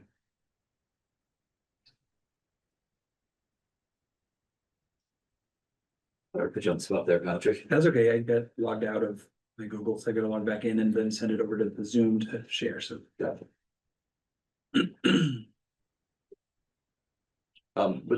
But I can sort of broadly yeah, just about it. talk about our goal. So we over the last couple of months have been working on this, where individual members went out and identified resources that we thought were really pertinent in sort of broad buckets of finance, facilities, future. So sort of things around the options and beyond, and then state and federal context, and then also some key terms so that people would be able to more readily understand the jargon that comes up time and time again. And so we basically created individual web pages dedicated to each of those buckets. We also made it so that you can get to videos of this meeting and committee meetings more easily. We can get to board minutes, and we actually have a tool that helps you use those board minutes, I think, in a really intuitive way. So those are possibilities, and there's a pretty prominent button that the community can provide feedback to us as a board, sending questions, thoughts to Aaron and I as chair and vice chair, that then we could incorporate into committee work or into full board meetings as you see fit. I am perfect. And so I won't belabor this, but this is the draft of what our website looks like at present. And so it basically has this landing page with each of those buckets that we've described. And then as you scroll, those are all individual web pages that have useful information. This was part of the agenda as well, so maybe you had a chance to see it. So this was what we spent a bunch of time working on and trying to refine this. I'll say that it's absolutely a work in progress, and we will continue to do that. But leading up maybe to this action item, at some point, it would be wonderful to have board approval. Like if you all think that this is a worthwhile endeavor and that it's a place right now where at least is worth sharing broadly with the community, knowing that it'll be refined as we go forward. I think we as a committee, we're looking for your direct support in terms of a motion before we wanted to go forward with that. Yeah, I'll move to support. I think it's, well, discussion after. I'll move. Support. Great, so Herb first. I would Barb second. But Mike put together a real good structure. I think, and like you said, it's subject to change as we get more information. I'm really looking forward to adding in some information on the finances for each of the three options into this. But Mike's done really phenomenal work here. I think it's a great structure. Liz? Yeah, I'm feeling really grateful to be able to, I assume after this is approved, we could even start sharing it because there's so much here in such an accessible way that even as just knowing that it's constantly being updated is amazing. And so it wouldn't just be so it wouldn't just, it would also be the financial, and there could also be a button here that as we learn more about the options and what their impact on students in programming, etc., that there could also just be it could just be added, right? Like that's something that we could also get in here. Once we know more about things. I just feel really, really grateful for all of it. It's all fantastic. Thank you so much. Yeah, Liz, under the MAUSD's future option there is where we were figuring we would slot that information in. Fantastic. Yeah, absolutely. Thank you. Kathy? One of the things that, aside from the fact that Mike, you did a phenomenal job, we all really appreciate that work. But one of the things that we spent some time on in the committee was also the discussion around how does information get to this site? And basically we agreed that there would be no information posted on this site that hadn't already been vetted through the committee and possibly through the board, so that folks can't just get up willy-nilly and add things to it.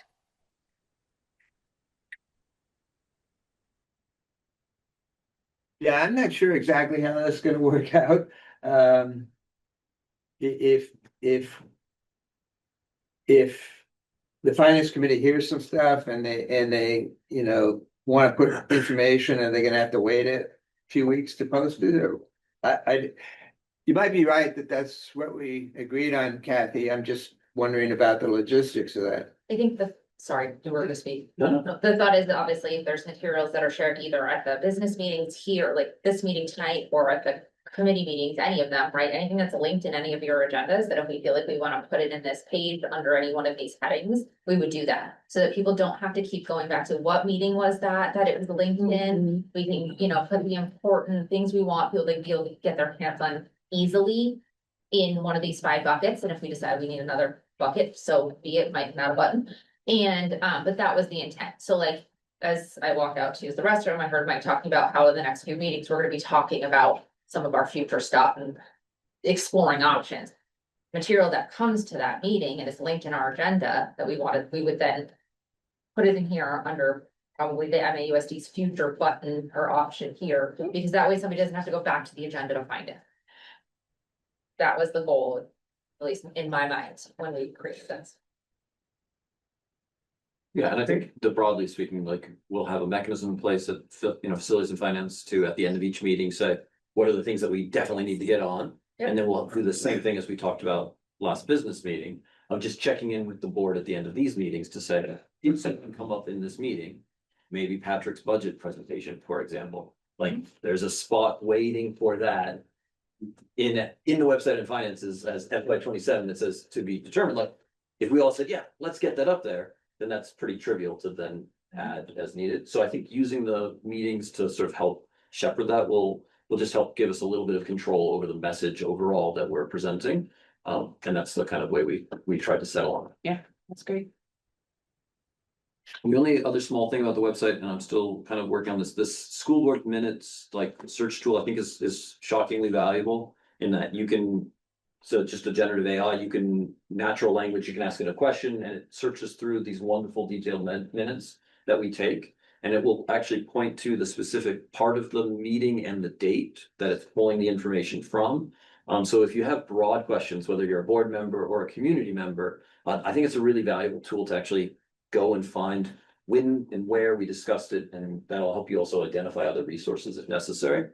The only reason I bring it up right now is there was some challenges in terms of accessing it, and so I have a little note on it that I added. You have to have a Gmail account to access it, so a freely available Gmail. It's a Google tool that we're using, and it is restricted from educational Gmail accounts, just as a tool as whole. So your MAUSD account will not be able to access it. We may be able to figure out a way to get around this at some point, but I don't know how to do that with Google per se. So anybody who has an individual freely available Gmail account can access this and can query any of the school board minutes. But specifically that part of this website. And only that part of the website. The rest is freely available. But that being an external Google tool, at least at present, is linked to having to have a Gmail account. So I put a little note on the page that says that. But for those who are running into trouble saying like, oh, it's not giving me access, often it's you're signed in to your MAUSD account. And for whatever reason, they've decided that they don't want educational accounts being able to directly access that. Mike, Yeah, is this live? this is live. No, this is sort of live. I'm hosting this right now so that you all could access it. Okay.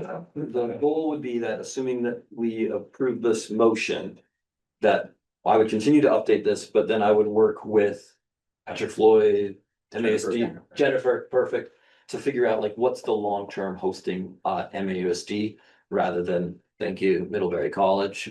Middlebury College hosting this under my webpage essentially.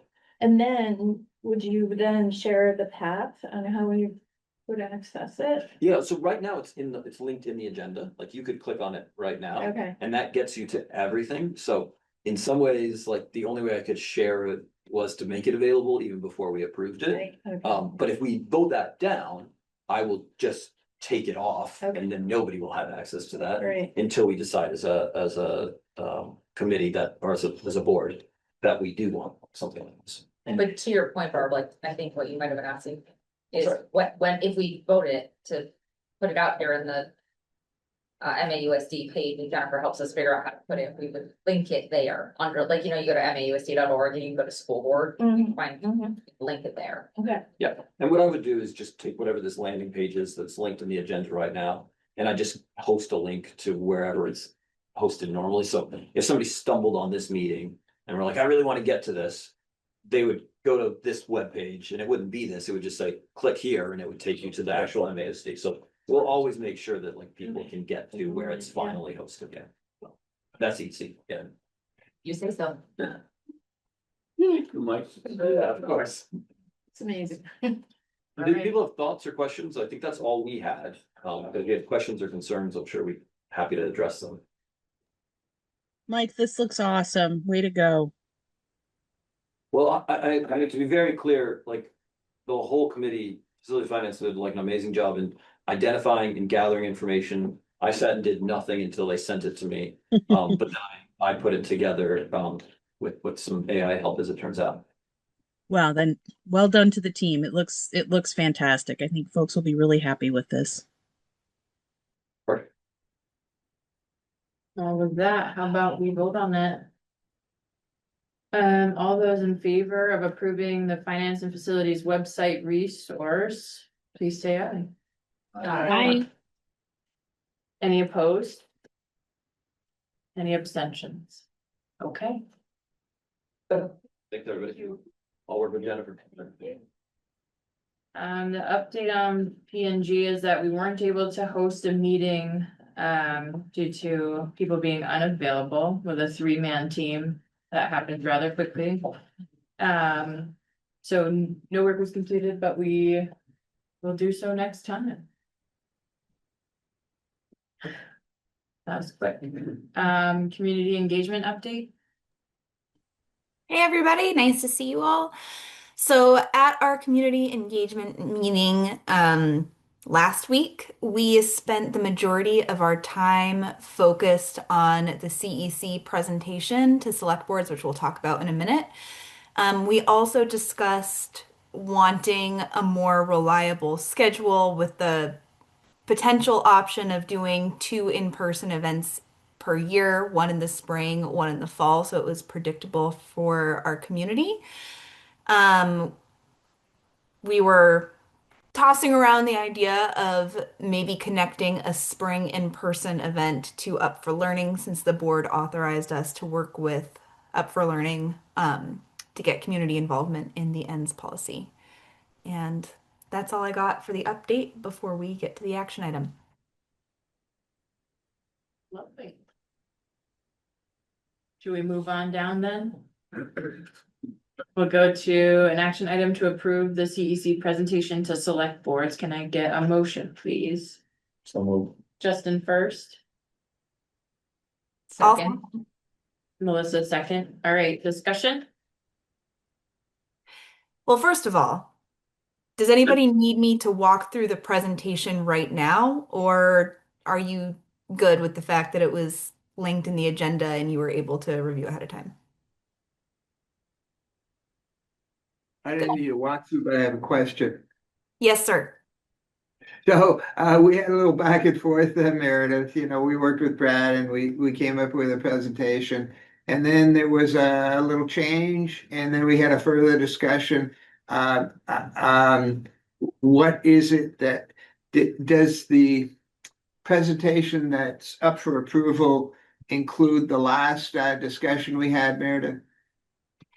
Yeah, so for the board, the major changes that were made since I presented this to you at our last meeting is we got rid of the previous format, which was just an overall overview, the financial impact and the impact on students, and simplified it to just be pros and cons. There was information about CISAs, which used to be called BOCES, which are essentially like the collective, the cooperative educational service agency that allows for sharing of resources within district or like between districts. That was proposed by the state redistricting task force. So we added a slide on that to the presentation. And then what Herb is talking about was the fact that we could save as much as 4.09 million through CISAs. That was originally added as a pro for option 1. Then we as a CEC decided that CISAs would apply to all the options, so we pulled CISAs out into their own slide. But Herb, we did leave the possible savings of 4.09 million as a pro for option 1. So your request was it's there. I can share my screen if you want to see it, but it's there. I was having trouble pulling it up, Meredith. That's all. So thank you. You're welcome. Sorry, guys, follow that up. was a lot. I'm sure there's questions. Happy to answer any of them. They're good, and I might follow up, I only had two questions or comments, and one of them surrounded that addition, which I hadn't seen. I don't I recognize where it's coming from, that it's pulling out of this campaign for Vermont, perhaps, in the state redistricting task force. I don't on the grounds necessarily oppose including it. But I think we should be clear that that hasn't been modeled for this district. We Okay, need to be clear about where that $4.09 million projection or how that's coming about, right? Because as is, that is not a number that we should confidently tell our community we would save if we implemented that, because we don't. So it's a small change, but when we say the financial impact of that, we need to just have some language that says that this is, projected from this or hasn't been modeled directly for MAUSD. Something, Or, based on statewide study, comma, you could say, could save 4.6 million from a whatever budget based on statewide modeling. Or I think, statewide, I think statewide, this is and such an now, this is such an ambiguity. I agree with you, Mike. It's such an ambiguous thing right now. We're trying to present concrete materials to select boards, not what might be coming down the pike from the state. I guess I didn't see any reason to have this slide in there. so okay. remove all Yes. information on CISAs would be your recommendation, Kathy? Yes. Okay. Well. Meredith and Brad and I, worked pretty hard on this document. And I think it reflects consensus. This was an important piece for me. I understand about the fact that the Kinsey report isn't district specific. I thought, whatever language you want to include to reflect that, I think is totally fair. I'm endeavoring to find the bottle so that I can try to apply it. The problem with not including it at all, the point, I think misses the point, it misses the point to just have it in a separate slide. So if you have three options and two of them say, we can save 2 point whatever million, we can save, blah, blah, blah. And the point of the first option is, at least from the perspectives of its proponents, I respect people disagree, but the perspective, the point from the proponents of that number one is that it's not necessary to close elementary schools in order to meet our financial circumstance. I know people disagree with that, but without some sort of number, it says, well, hey, what sort of savings is there? totally. I guess that's why I sort of felt for me, the middle ground was a recognition that this is something that could be explored, that there are projections that might indicate this could save considerable money. But just to be clear that we haven't actually pursued that here, so that we don't get to a place later where people say, but you could have just saved 4.09. Like, it's a very specific number. So just the only context for me is the middle ground. I know that sort of Kathy represents sort of the other. Yeah, she extreme of didn't that, want and she then- didn't want to include it at all. So I'm open to what other people think, but that was my attempt to thread the needle a little bit there. I appreciate your point, Mike, that it is a fact, this board has not said we will explore this option. My request of the board is, if you're going to explore this option, get to it, because FY 28 is gonna be here before you know it, and we just applied $1.5 million in one-time funds that's gonna come to bear in FY 28. And that's why the finance committee is setting up some meetings to explore this. I mean, that's a job. We understand that we gotta get to that. Is there anything that would preclude using this structure in the other two options? Right? I mean, if we could save $4 million on Right. option A, could we still save There we $4 go. million on Yeah, whatever. option B or C? I mean, if we're Yes, gonna we could, model them all. I that, think that's what Meredith mentioned before. yeah. Yeah. If I can jump in here, Floyd, we had that exact discussion at our CEC meeting, which is why we initially pulled the 4.09 million information from option one and made the CISAs their separate slide. I do want to be fair to Herb's point that not including savings information for option one may really devalue option one among the select board. So I think and Herb, I don't want to put words in your mouth, so tell me if I'm wrong here, but I think what Herb is trying to say is that it's important for him that there be specific savings tied to option one to give it a balance with options two and option three. Is that right, Herb? Yeah, that's fair. I mean, the original savings involved cutting staff, back in the August presentation. And we thought there were better ways to try to achieve that. I think what's hard about the potential savings that's said here is it's 2 million higher than anywhere else and not proven Or model. or modeled. So I think that's where it gets a little bit fuzzy. I hear you, but we've had 6 months to explore this, right? And we haven't done that. So now, we're trying to catch up, and hopefully at the finance committee meeting, at some point, January, maybe February, we can bring some people in and discuss it. So maybe to your point, if you're modeling it, it feels hard for me to have that number put on it when we haven't done any work to do that projection of things. So if you want a cost savings, I wonder how you could talk about potential cost savings without that. No, Yeah.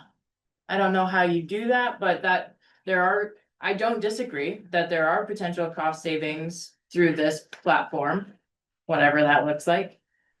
I just don't know if it's fair to say to our constituents that it will be to the tune of 4.909 million. so Important also to know that in terms of messaging, some of those savings, perhaps a lot of those savings would still come from staffing. Like it creates efficiencies in staffing regionally rather than district by district. So I just don't want the messaging to be that we can save $4 million and not have staffing reductions be part of how we achieve that. So the specifics about how that's going to be saved, Patrick, I think there are a lot of factors in the redistricting task force that showed where those savings might come from. Some of them involve reduced staffing. Some of them involve, how those are operationalized at a shared services level. I can't tell you because I'm not knowledgeable about it enough.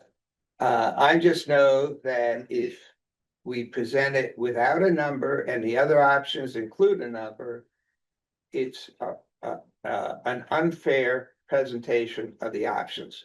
I'm okay with whatever language you can come up on the spot, Mike, to reflect the fact that this is based on the Kinsey document and a statewide savings. And we don't know exactly what the savings would be for our district. I'm totally okay with that, but I'm not okay with not including some projection of savings because that would be unfair in terms of presenting that option. And I won't vote for it. Not at all. So I wonder if it's just a simple rearranging of how it's written, Meredith, to say possible savings could be 4.09 million achieved through that. I think, Or what if we just did something simple, and. But that's what we said. Or don't let me go too far, but what if we could say possible savings, like potentially equivalent or more than options 2 or 3? Right, but it hasn't been modeled. So basically saying, we don't know, but it may be as much as the other options or more. But that's just Yeah. it, Mike. We don't know. And nobody can model this for us. So why would we put that out there to folks? We could say, I agree that there should be a slide there to explain what this is, and that there may be potential savings to the district, and leave it as blank as that, so that there is discussion about what it is. But since we can't model it and we don't have any investigative data that proves it could in fact reap as much as any of the other options, we should not put it out there. I wanna get Liz first, cause she's had her hand up for a bit. Liz? Yeah, I agree with the language change. I'm glad that we all kind of can consider that there can be a language change on the seesaws slide about it not having been modeled. I do not I like Aaron, you had mentioned, I think it's deceiving to have the highest savings on option one.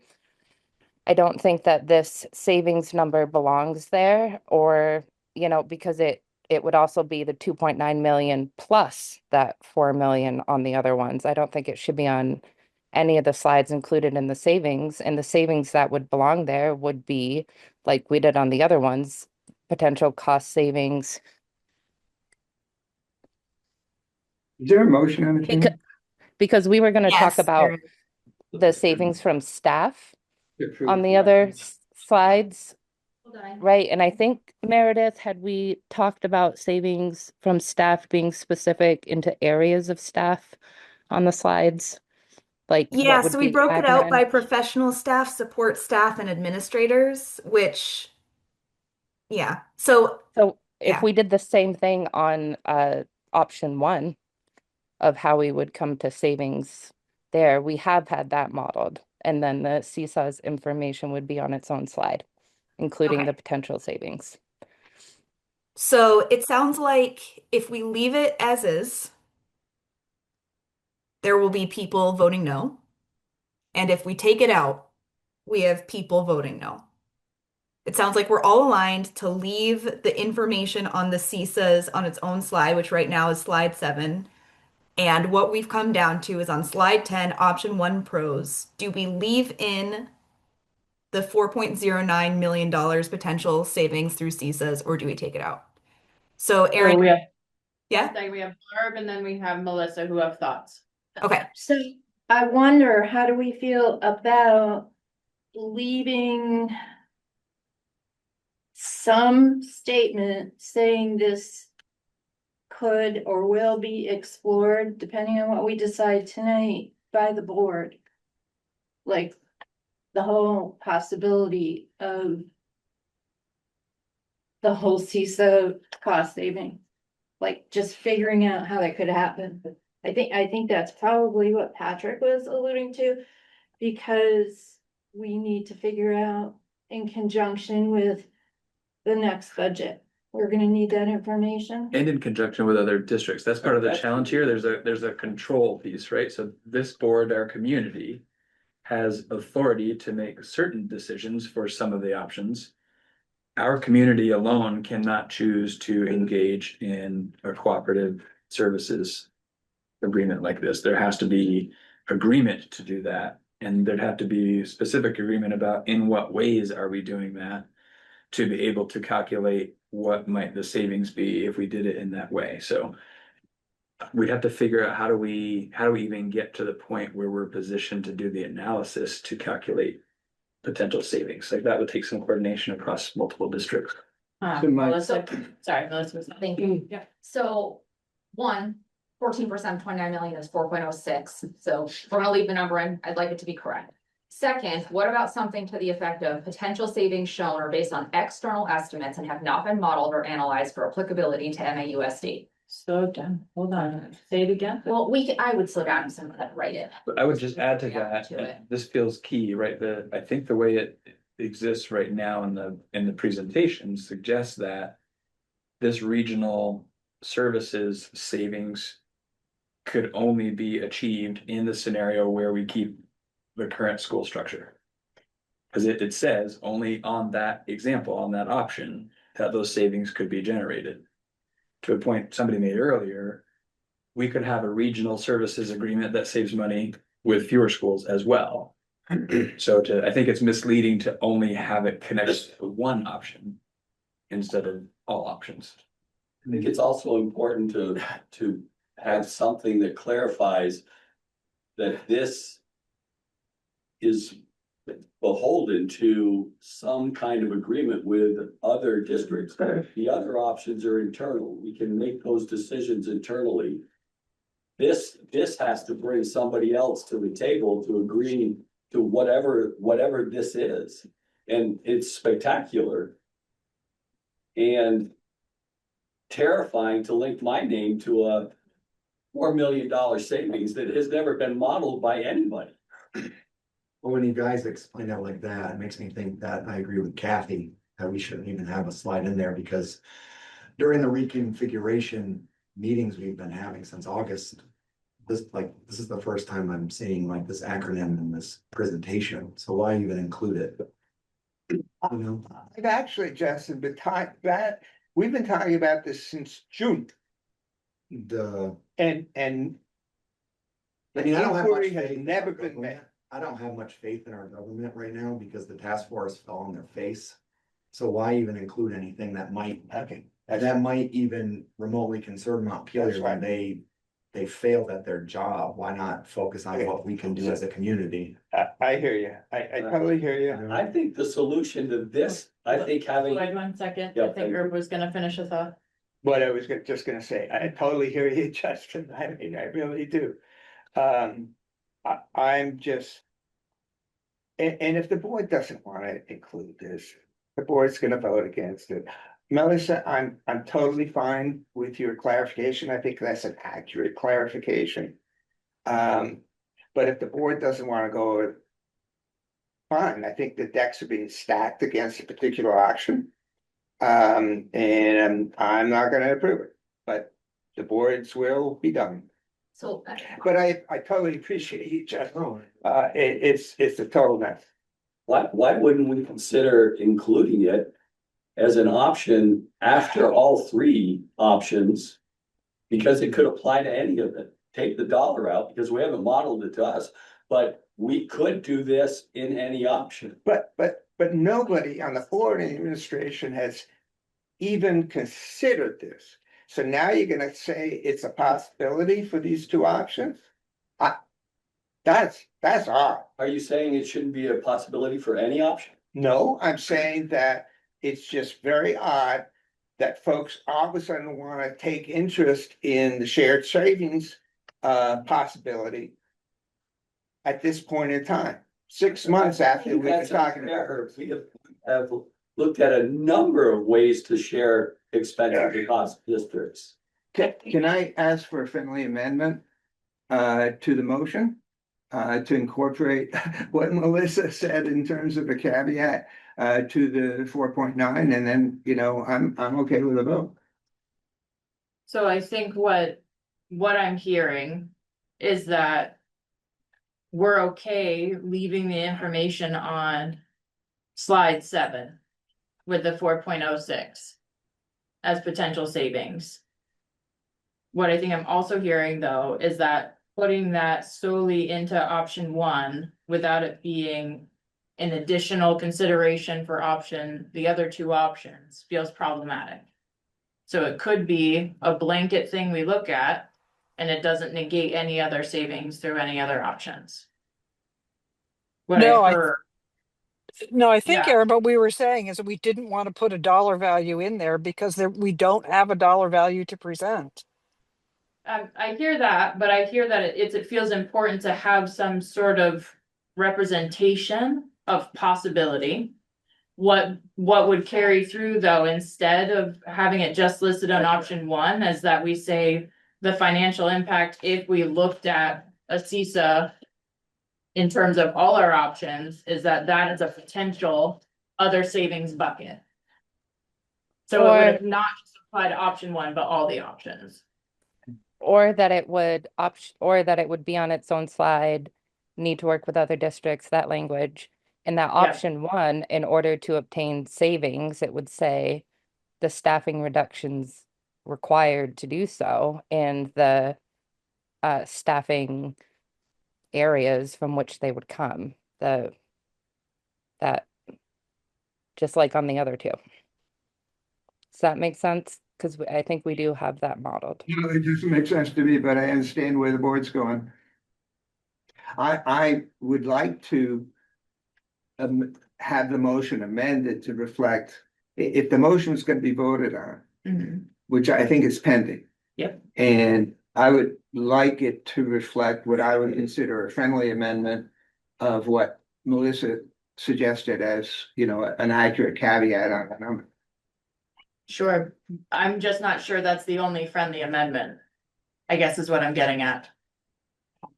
That it sounds like there are more things to discuss, so I wonder if, what if we did this, what if we vote on the motion? We just vote it down. I don't know how else to do it, where we amend it right now and everyone feels happy with it. Well, I think we'd also, there may be other things worth talking about, just in the presentation in general. Yeah. It's like before I've we, been editing the presentation as we go. Is that the wrong thing to do? I don't actually know, but what, but. Luckily, it's a live board Luckily, meeting. It's yes. happening in real time, so we're not in violation of open meeting law. I don't think. So we're safe there. It does get a little complicated as the target is moving in terms of what we're voting on. But luckily there's a history. You can go back to the Original. 7:30 version of this and that. Oh my goodness. Yeah, I like the idea, Aaron, you said of that being its own slide, because if I do a quick Google search, it does say. Oh, where the heck is it? But it's, yeah, 4.09 million figure isn't explicitly stated as a final confirmed statewide saving in the recent results, but rather reflects the potential savings discussed through shared services with some members pointing to significant saving opportunities. So that would So be, that's that's- a statewide. That's like a statewide thing, not MAUSD specific. Correct. So I like the idea of Correct. putting it in a separate one and then taking out Of option the one, option one. Cause that has nothing to do with MAUSD. It's the pointing statewide. to something that we could potentially do.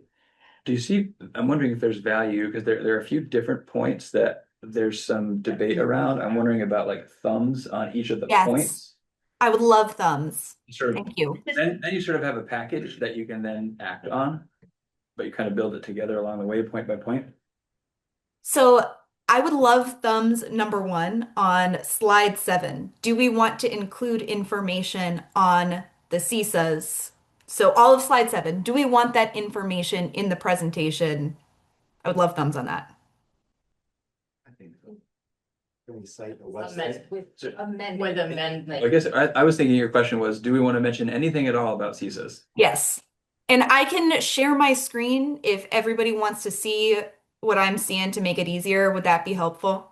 I think if you just pull up the presentation and your, it's been emailed to you, it's on the agenda, you can just pull it up, we can all follow along. Okay. So slide 7. Yes or no to slide 7? Hold on, there's a point of order here. There's a Sorry, point of yes, ma'am. order. There was an amendment on the floor, or there was a motion to approve Yeah, the presentation. So Yeah. that should go down. yeah, That should be a straight vote with no friendly amendments, because if you're making alterations as you move forward, then we're not voting on the actual presentation that was in the agenda. And that could get us into trouble. but if we do that, then we can't have discussion. but we can do it, you could Yeah, but- offer another action. People's minds are made up, people's minds are made up of it. That's the way it's been for 6 months. So why don't we take a vote on the first motion? Then someone else can make a motion To approve it to again. approve it as amended. And is that Melissa's amendment? But can we keep talking about it after the motion? Apparently not. Like, does I that thought that make Melissa's sense? amendment Like, was- what's the discussion, if the motion, like the motion opens up discussion? If we vote the motion, Have to make another Make motion. another motion. So but what's the other motion for? Like, if we're not, if, like, to approve it as amended. but what's the amended? Like, We don't you know don't that, know. We walk through the amendment. When, like, unless we're Now. doing that, so we're gonna do it now and then vote down. And then make the, like, do you see what I'm saying, the challenge? Yeah. Mhm. It's like a stupid procedural one, I don't really Chicken or care. the egg, kind Yeah. of like Spaceball. Yeah. Oh, Yeah, right. Which is what I'm saying, like, I think it might be worthwhile to keep discussion open now. Finish amending. Finish, like, coming up with all of our possibilities, and then And then follow make the motion. exactly your approach. Right, which is to vote this one down, and then And then somebody make the makes an motion amendment as- that incorporates What we, each of the changes that we wanna see fit, and then we vote on that. Fine. Does that seem fine, fair? yes, And I hate the procedure, because I don't actually really care, but. I Let's think do it that's in probably 10 the cleanest. minutes. Okay. yeah, Cool. okay, 10 minutes, I have one small other one to bring up. let's start from the beginning, Great. yeah? Okay, I'm on slide 4 if anybody wants to start before that. Great, Okay. let's go. Slide four. Slide four, it's a very small one. I worry about the sentence, current top-down attempts, Act 73 also are not politically feasible. I am not a political scientist. I don't have tea leaves. Like, I don't know what is or isn't politically feasible. I know it's complicated right now. I also know that Act 73 is the law. So in some ways it is political, like it's a, like, so I think we need to maybe, like, I get the message that it's complicated in Montpelier. But to say it's not politically feasible feels super strong. So, And just to be fair, this board has not had a conversation and come to the conclusion that it is not feasible. yeah, so I worry about that sentence. I'm okay with a change that says something like, it's messy, it's complicated in Montpelier, it's unclear where Act 73 will end up. That I think is a fair statement, but to outright say that it's not feasible is a bit definitive in my mind. So, Okay, so what if we said, it's unclear what the, Act 73 will affect the education reform in Vermont. It's currently unclear. it's unclear how Act 73 will affect, and by the way, I'm taking notes on a separate document, not the original. How will affect education reform in Vermont? Like, I think that's fair to say, but I just don't want us to start concluding when I don't have the basis to do so. If we're gonna Okay. go down the route, I'd also take out top down in the previous sentence, so previous top down attempts, I would just say previous attempts to economize. Sure. Did not gain, I'm not sure, enjoy is the word I would employ there. Did not gain taxpayer support feels more accurate. Yep, I'm fine with that. So no top down and Yeah, enjoy so gain. remove top down, remove the word enjoy, replace it with gain. And then the last sentence would be, it is unclear how Act 73 would affect ed reform in Vermont. Thumbs on that. Thumbs up if you agree with the change. 1, 2, 3, 4, 5, 6, 7. Beautiful, that one's through. Okay, next slide. I have nothing else, so you don't have to worry about the energy. I promise. Yeah, thanks. Nothing on slide 5 from anybody? Meredith, this is super nitpicky, but sometimes the bullets are black, sometimes they're pink. Just throwing The that out. absolute bane of my existence, Melissa, trust me, I've spent probably 2 hours trying to figure this out. I hear you. I will disregard going forward. That's what Thanks for bringing up that sore point. those sort of things make me twitchy. Type A Me over too. here. Okay, nothing on slide 5 then, Sorry. besides the odd bullet point. 6. Sorry, 6, there's just one tiny little letter difference. The third bullet, I'm assuming that should be MAEA. Correct. Yeah. Yeah. Oh, you would call out. Sorry, Meredith, I didn't notice that when we met last week. Thank That's you for totally my catching bad. it. That's Yeah. why we do this. All right, slide 7. I would love thumbs on whether we want this slide or not. And then if we do want this slide, I would want thumbs on the financial impact. Okay, thumb up if you want the CISA slide. I'm fine with helping. Okay, yes. Kathy, I can't see a thumb. It's dark in that car. Still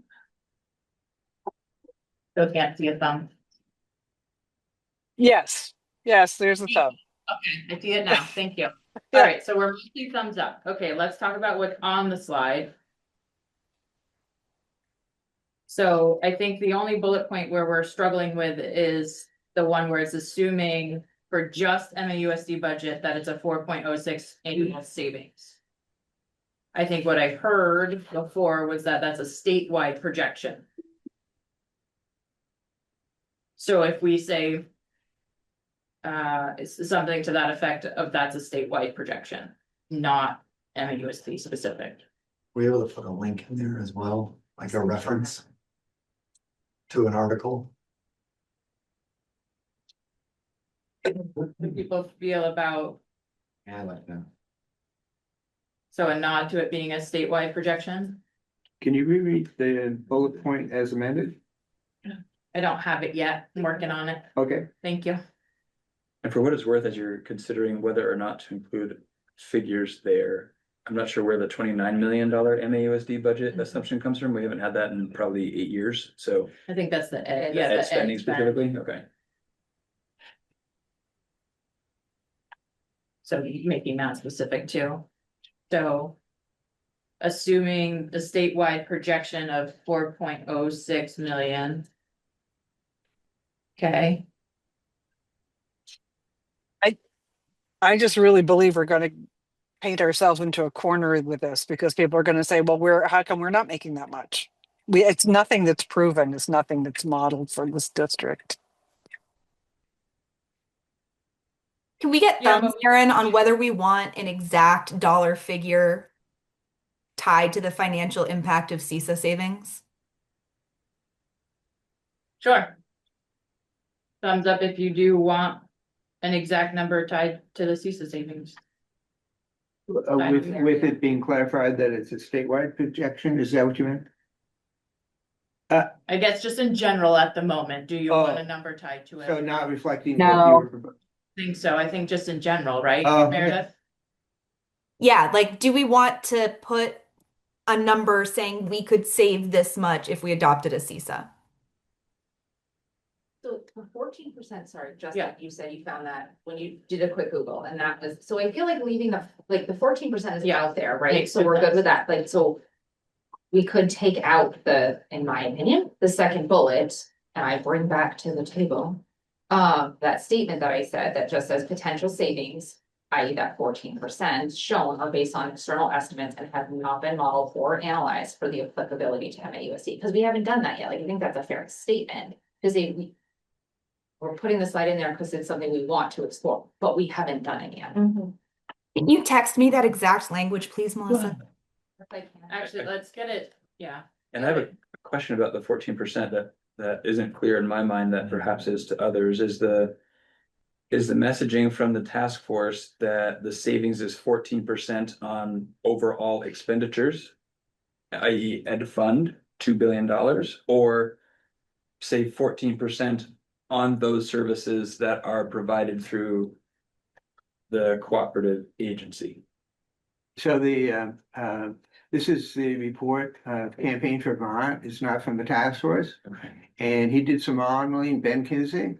He did some modeling on how much in overall state spending on education could be saved by adopting a shared services model. So and he did that through a combination of looking at data nationwide, as well as data that reflected savings from Act 46.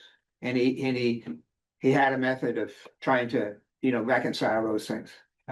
So that's what it is. Did he identify, so I'm curious what services were being provided through the cooperative that led Yeah. to that? Because you could have any number of things could or may not be. Of course, Okay. of course. I don't have the report in front of me. Have you read it? I don't know that I have I've- seen that one. I have read it multiple times and I listened to an interview with him today and it is very unspecific. It's from administrative, it could be, and when we're looking at shared services models, it's what does each district want? What can they come to agreement on that they have shared needs for? So there's a lot of assumptions in there and it's unclear to me the level of, there was some supervisory union situations becoming less so and more so at the same time. It's complicated, right? And I don't know that we have, and that goes back to the modeling question of what would it look like for us and the people we're working with and what would those savings be? And it was definitely abroad across the state. But Patrick, that's another question that I don't know the answer to. Was it based on 14% in those areas specifically or on the overall budget? I'm not sure. I'm not sure. It was a pretty, I think 16-page document, so it wasn't fully fleshed out. It wasn't like a 300-page document like Picus noted. So it's hard to So know. I had a question. Yeah, Is this that figure, 14%? Is it statewide? Is it just- Yeah, it was definitely just a statewide thing, so it doesn't apply. He didn't make any pretense of using modeling and applying it to specific district. I asked him for that, but I haven't known how to get the modeling down to a specific. Okay. Okay, thumbs on leaving in the 14% line. Thumbs up if you want it to stay in. 2, 4, 5. Okay, so that one passes. So then could you please read what the offering was? Slow. So I can comprehend. So sorry. Thank you. I can read it, Meredith. I know I sent you a potential savings shown are based on external estimates and have not been modeled or analyzed for applicability to MAUSD. Okay. Thumbs on that language to replace the the second line under financial impact. Thumbs up if that feels like a better representation and you like that language. I'm sorry, I'm not clear. So what would the bullet read now? Exactly what she just read. So the second bullet would remove the 29 million MAUSD budget reference and the 4.06 million and put in my statement that I. Oh, replacement. Yeah. Oh. Well, then it doesn't project any savings at all. Because we haven't done the work to analyze it. I don't Right. think you can take a 14% percentage that Yeah. applies to the entire state and just slap it against the 29 million and Right. report we could have that savings. I don't think that's appropriate. Okay, I hear you. And there's some merit to that. The issue that I have is that we've had a long time to try to figure that out. We haven't done so. And leaving it the way it is an unfair reflection of that option. I disagree because it says we Okay. haven't looked into I it hear and you. we're going to. I hear you, but it sets up the way that's gonna be received by the community is you got specific savings from these other options and nothing from option one. Which is. And I don't think that's true. fair. And Yeah, but it that's is fine, fair. you know, vote it down, you know, whatever, that's okay. I don't think the community will accept this presentation. I also don't think that- it's fair to put, I also don't think it's fair to put a number out there that we're not certain about. Yeah, I hear you. I hear you. I think that's It's I'm just saying misleading. It's part of, in my view, the way this has gone for the past 6 months. And this is why I'm really looking forward to the opportunity in the finance committee, Mike, to do this, to get these numbers and analyze them. And we haven't done it. And now we have an opportunity, so that's great. But I'm not comfortable, going at the select boards and giving what I think is a skewed presentation of what the options are. Let's take a vote. I think before we get there, I think it's a hard thing for me to hear you say that this presentation won't be accepted because there's nothing to not accept. This presentation is a representation of the work we have done, not a presentation of the work we haven't done and hope to do. So I want to be really clear that when we're presenting to select boards, it is based in fact of work we have done. So it's unfair for you to say that this number coming out is a misrepresentation to against option one. It misses the point. Maybe misrepresentation is not the right word. I think it misses the point. What the proponents of option one are saying is that it's not financially necessary to close schools. There are other options. And if you don't talk about that in the presentation of the select board, they're gonna leave with the impression that it's not, only 2 and 3, only closing schools is financially feasible. So I don't know if you want to say that's unfair or whatever. It just skews the whole presentation. Well, I And think Herb, I think that is your interpretation, Herb. I think the bottom line, and including this slide, is that we're saying that these kinds of savings, as we look into them, can be applied to any option that is presented. So just being so narrow focused on option A is in fact an unjust move towards this entire presentation. Yeah, I give up. Let's take a vote. And maybe to Kevin's comment that she just made, you know, if we agree on the one I just read off. Yeah. And maybe there's a third, sorry, I went there, or we can say, you know, this is something we want to look at across the other three options, right? It's not in isolation, at least that's what I'm hearing around the table. I don't know. So potential savings shown based on external estimates, blah, blah, blah, have not been modeled or analyzed for any option. Yes, Just. there we go. Sure. So not a third bullet, just a modification of bullet 2. And I might just caution you in making a statement in here about, and we want to. I haven't heard the board discuss Yeah, that and vote and act to do so. Perhaps it will. So what if we just add for any option? Does that feel comfortable? Thumbs up if it feels comfortable. Can I take a roll call on this? A roll call on thumbs. No, a roll call on this vote. Can I just say something Sure. before we go? I think the intent of this presentation is to give our select boards a snapshot in time of where we are right now and give them and the community an opportunity to voice what they, which direction they want to go in, and that would support the work that we do going forward. I worry that if we don't include our community in these, you know, snapshots, we can do multiple, we could adjust where we're going, we could do whatever the board wants, but I worry that the input opportunities for them will not be there. I felt like I just needed to say that. I think the longer we delay putting this out, the less time we have to do exactly what you just suggested. So it feels important to do exactly what you just said, which is put a snapshot out of things we've actually done. And then continue the work as we go forward. Yeah, and I just think that this is more than just a snapshot of what we've done. This is a presentation that's intended, depending on how you present it, it can be an argument for one thing or another. And that's my concern.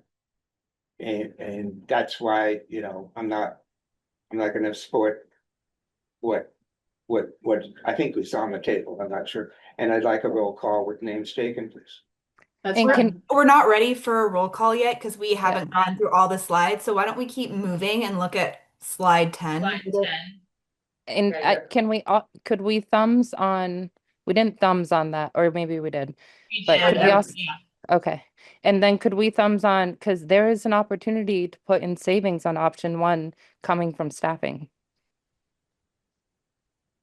Do people want to include savings from staffing on option 1? But we have savings from staffing on option 1.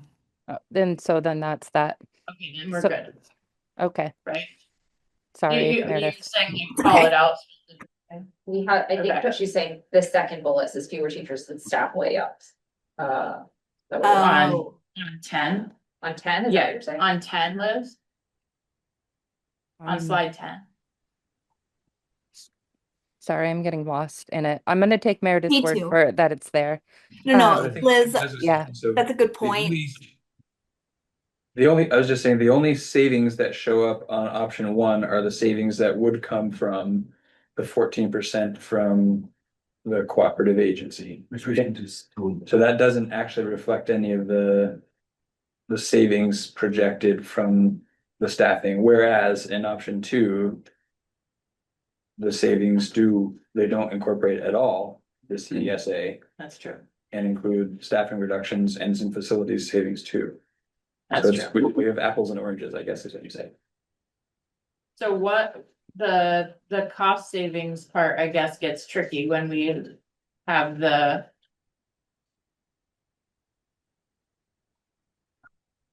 So have not been modeled on or analyzed on any option, so we wouldn't have included it. So if we make that statement though, in that. It would, Right, so, right, I think we're kind of the same. Yeah. direction. So I almost, we're very clear. Yes, we just decided to put that bullet on slide 7, but on slide 10. Slide 2, whatever, like each option, Thank you. the potential cost savings that's listed there.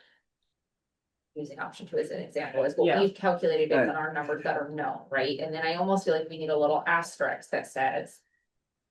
Reminder, this option has not been modeled or whatever the right words are. With respect to the CISA, as noted on slide 7, right? Like, it can be a footnote. Because technically, if there's savings with that, it would be. it'd just be added. applied to Yeah, everything. it was added, but since we're not calling out a dollar figure on 7, yeah. Everybody's online. Yeah, We're moving the last bullet on section. Yeah, you would remove the last bullet and then you'd replace it with an asterisk. yeah, like some sort of footnote that says. This is the function has not been modeled for the impact of thesis or whatever it is. As noted on slide 7, yeah. For the apples to apples figure. Would be 1,057,194. So if you look at the other two options, the potential savings were projected for all three of those. And those projected savings that reflect the staffing reductions in that first option. Produces 1,057,194. We should add that. if we're That's gonna what I'm keep- looking for. Yeah, Yeah. that's Okay. the number. Patrick. Yep. Patrick, is that the number you gave at the August retreat?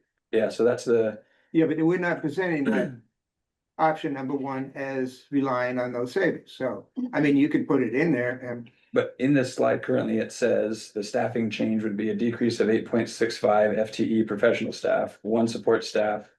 Plus 1 support staff and minus 1 admin.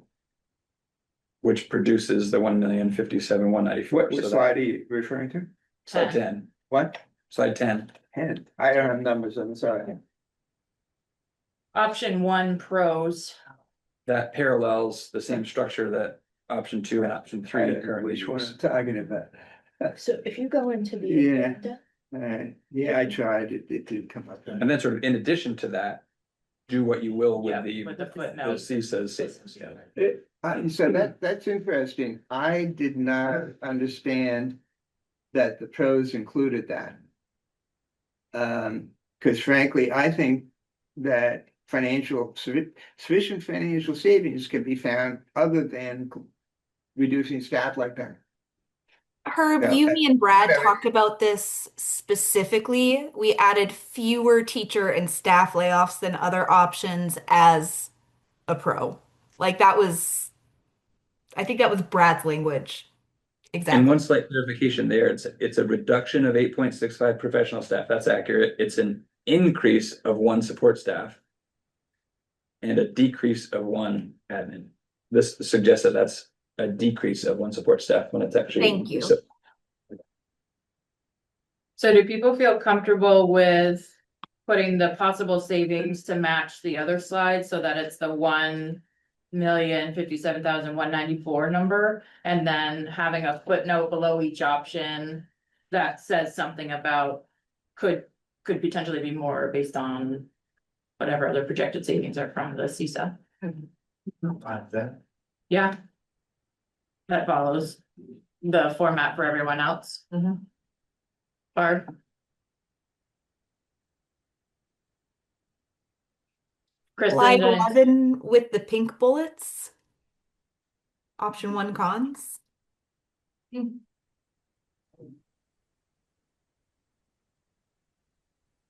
I don't think I have any other notes. Does anybody Anyone? have any other notes?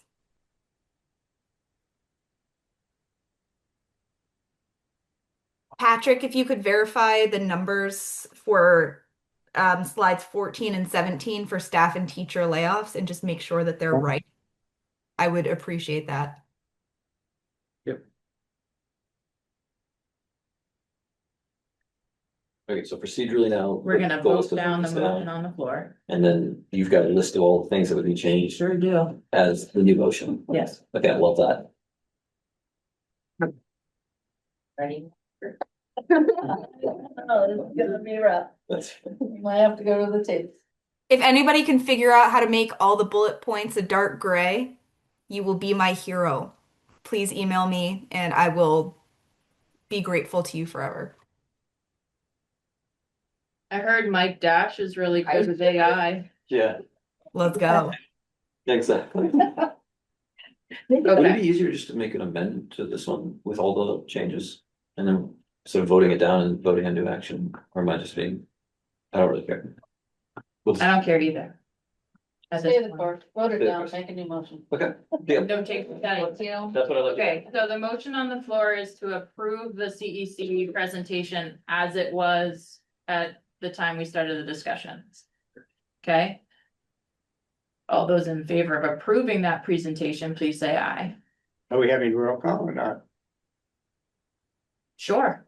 I did look that up real quick for Robert's rules and it says unless there's a point of order, I suppose. Unless in our bylaws, we have it that a single member can call for that. Roll call would require a motion to be made, seconded, and pass. Okay, I get it. I get it. And Yeah, we this call is the roll. this is a railroad. I can see a railroad coming.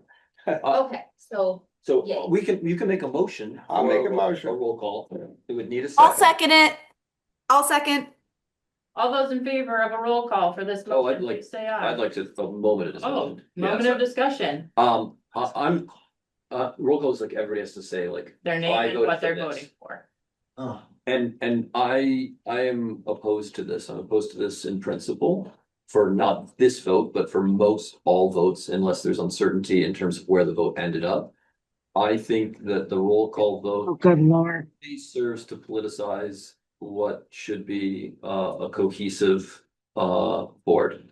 And what I mean by that is I, barring evidence otherwise, think a roll call is designed to force individual members to essentially go on record for no other purpose other than a political purpose. I don't know the value of that beyond a political purpose. I could be missing what the point of that is. But since we ultimately speak as a board, barring some reason that isn't political, that doesn't serve to pull us apart rather than build us together, I don't know the value of roll call votes for any vote. Okay. That's my 2 cents. So I'm gonna withdraw my motion, but I'm gonna explain Yeah. what I think. I would love to. That's exactly. Can I withdraw my motion? Why don't we finish? Yeah, I don't, It's been we seconded, are you can. flying by the seat of our pants at the moment Okay, for many reasons. So I think if we just finish this discussion, we'll vote it up or down and we'll move forward. so Who was? The reason- 1 second, her, Very for a second. who was this, Meredith? Yeah. Thank you. Yeah, go ahead, Herb. the reason for a roll call is not political. The reason for a roll call is to tell our community where we stood on something that was important. That's the purpose. And I think I can see why, the reason why I withdrew the motion is that this is probably not the critical vote on whether to close our schools. I think it's reflective of where the district is heading, which is why I'm upset about it. And I think it's important that community members know where board members stand on that. But I don't think it's just political. It's a matter of telling our community what board members felt about something. I think they deserve to know. But I'll withdraw my motion. Is there any other discussion?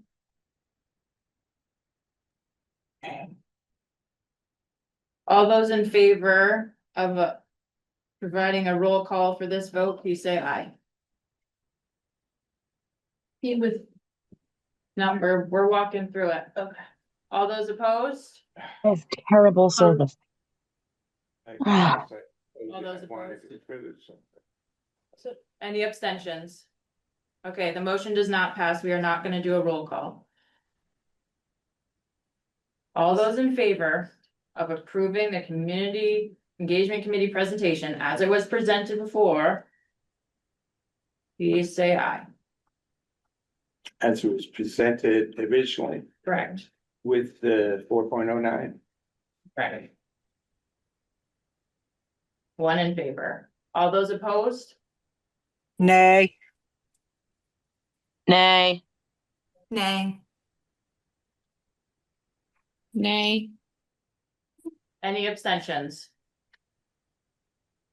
Okay, the motion does not pass. How many? There were 9.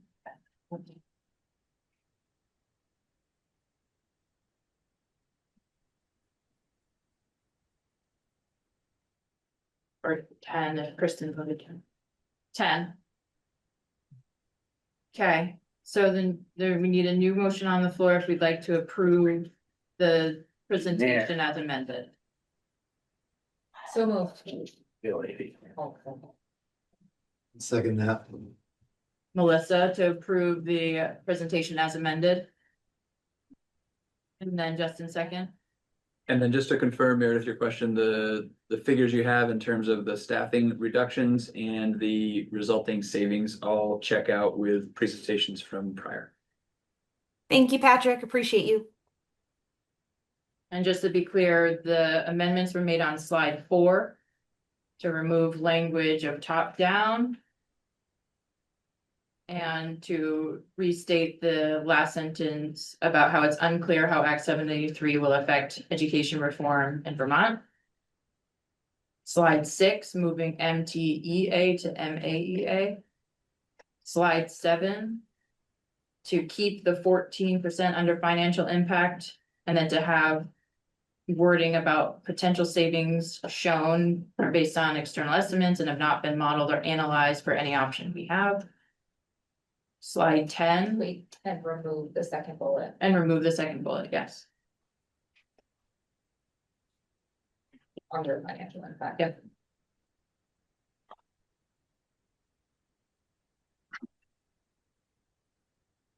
Okay, slide 10. We are gonna take out the last bullet and replace it with projected savings of the 1,057,194. And add a footnote to this page and pages for all options about other potential savings from the CSAs. As well as changing the language so that it says increase of 1 support professional and a decrease of 1 ed. All those in favor of the presentation, the CEC presentation to select boards as amended, please say aye. Aye. Aye.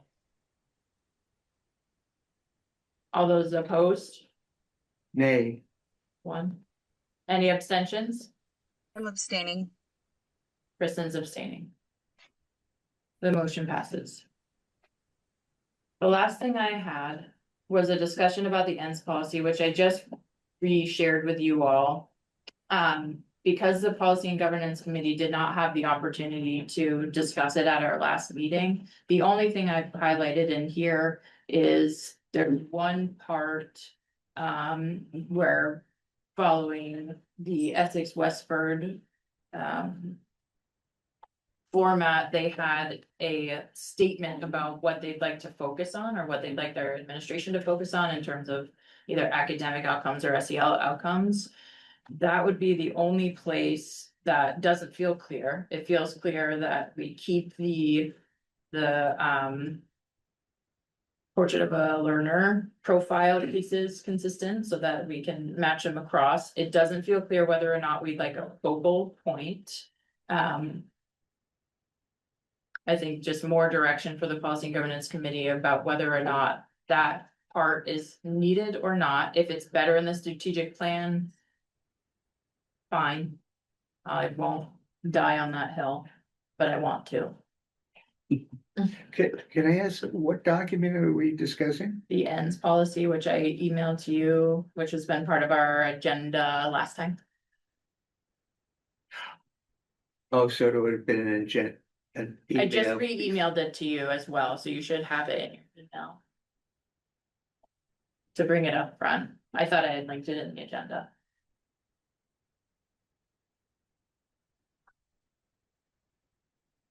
So I guess I know it's kind of on the spot, but thumbs up if you do want a focus point. Can I just add a thought about that? Yeah. As you think about adding the focus point or not, that's a piece of it. And then there's the extent to which it is focused, right? So a challenge in the language there, the more you get prescriptive, the more you get towards needs. That's a piece of it. Perhaps more important, the more specific you get, the more likely we will need to come back to the ends policy soon to make changes as something shifts. Like if the focus shifts 2 years from now, but your ends policy has a different focus, that will require a policy revision. Not the end of the world, but it will position you to revisit the ends more frequently than if you kept language broader. So there's sort of the ownership piece, and then there's the frequency with which you need to adjust your ends policy that you'll want to just think about as you think about what language works or doesn't work there. Liz? I'm wondering if we can, it really feels like goal setting with the VSBA. And so I'm wondering if there would be a way to get support in creating a board goal, kind of to be more specific about our focus. I do like the idea of having a focus, and the VSBA trainings talk about boards that are successful, all these things that make them successful. And one of those things is focusing on something or having a priority, because you can't do everything, right? And so I do think the strategic plan is where most of that lives, but maybe we just need some help on that language, or how to go about doing that. And I don't know if Up for Learning is that resource or not. Yeah, I like that idea with the caveat of we don't have time. So if we're gonna do that work, that's fine. It just won't be in this iteration of ends. And just remember that Harry Frank, who works for UP, has been a VSBA trainer. So he may have some suggestion. Any other thoughts? So I had been hoping for something a little more specific around goals and objectives, both in SEL and academics. I take it the committee decided against that. No, the committee didn't decide anything. Well, I'm looking at the draft that you have. Mhm. So what's the status of this draft then? That, It is as is. that was done by Lindsay. No, this was Or me. this- I put this draft together after we went in a policy and governance meeting Okay, and decided on what makes good sense in terms of a presentation to the board. right. I brought that to the board. Right, I brought that to the board for a first look. And we talked about it, and then we were gonna bring it back to P&G. P&G couldn't meet last week for a variety of reasons.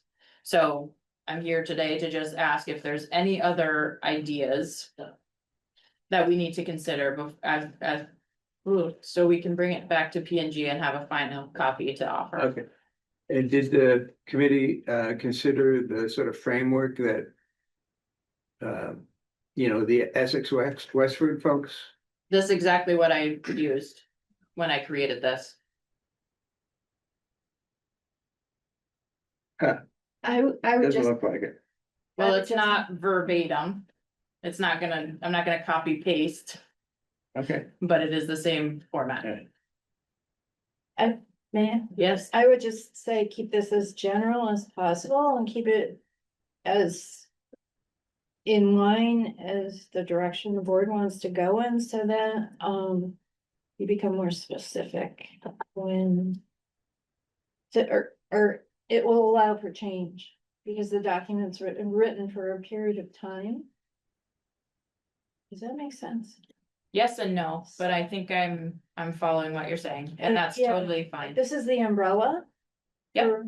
For what's underneath it. That doesn't not allow you to have a goal. That makes sense. Yeah, So you can be very, and also say the board finds it important that our kids are getting SEL or, right. right? And so that's what I'm asking, is if there's any reason, or if this board finds it important to put it there. If we don't, or if we haven't done the legwork to make a clear goal with the board and feel like it's a shared understanding of that, that's fine. Just let me know.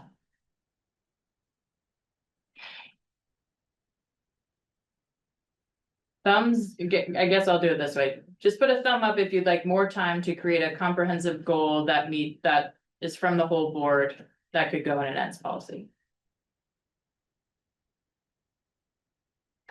Okay. Okay, so why don't we just.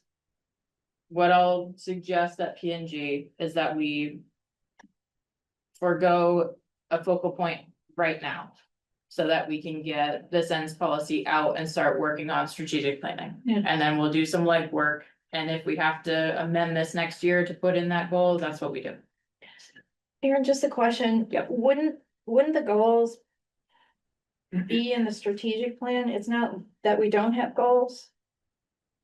Yes, so they'll be in multiple places. Essentially what I'm hoping, what I was hoping, what I've felt from the board year in and year out about the ends policy is that there is no direction. That we're saying that there hasn't been a way for us to know whether or not we're headed somewhere because we're not sure where we're headed, is essentially how I've been reading it. So we haven't told Patrick and Katrina and Floyd that it feels important that when we're looking at resources, that we're looking at it in this way. Only because we are hoping our kids look this way, right? We have some of that modeled in the lower bullets that came from the portrait of a learner. And if you don't say, and it feels doubly important that they feel safe and inclusive, then our strategic plan could be built around some other bullet point. Do you know what I'm saying? Okay, all right, So- thank you. So that would be my hope is that this board would come up with the umbrella, yes, but a one that's sort of where the point of the umbrella sits, Yeah, right? okay, yeah. Liz? Thanks. And we did do some CEC work for a while there around safe and inclusive, I think would be the word. And we had a new district coordinator on related to inclusion. Yep. Right. So we kind of have done this, but we just didn't state it in our ends policy at the Correct. time. Yes. Yep. Okay. All right, I think I have a direction for that. Thank you. All right, moving on down. Public comment. Is there any public who'd like to issue a comment at this time? Yeah, Shauna. Hi, everyone. Shauna from Bristol. I just wanted to say I looked at the finance and facility website, and I honestly am so happy. I can't even tell you how much I appreciate how much work the board has put into this website. Anybody that hasn't seen it really needs to see it. It's something that we've been asking for so long. All of the comments that honestly, most of the people in the public feel like haven't been heard, and they've been incorporated into the website. All of the questions that normally I'd be asking, public records and all, but I don't have to ask now because it's on there. So I just appreciate it. I think you guys have done a fabulous job, and the transparency is really helpful. I know there's always, it's hard. Budget season's hard, and there's never really a great answer for how to deliver this information, but I really think that you guys, you really hit the nail on the head on this one. I really love it, and I do hope that this is continued for the future. So yeah, I just wanted to say thank you guys, and that's all. Thank you, Shauna. Any other public comment?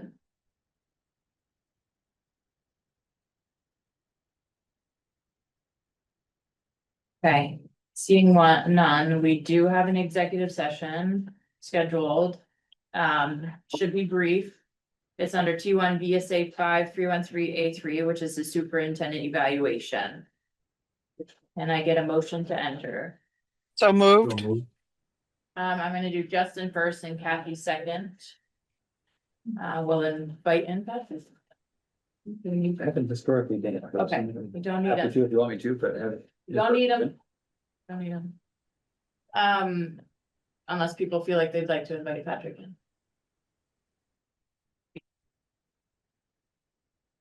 Maybe, he wants to stay. Invite Patrick in, yes or no? Yes? Yes? Yes. Yeah, yeah, okay, we'll invite Patrick in. Okay. Yes. Lovely, thank you. Okay, so we will enter executive at 8:45 PM. Now we'll create the breakout. And Patrick will create a breakout room for you all. I will finish the minutes. Thank you. Thank you. Merry Christmas. Take a cookie. Thank you.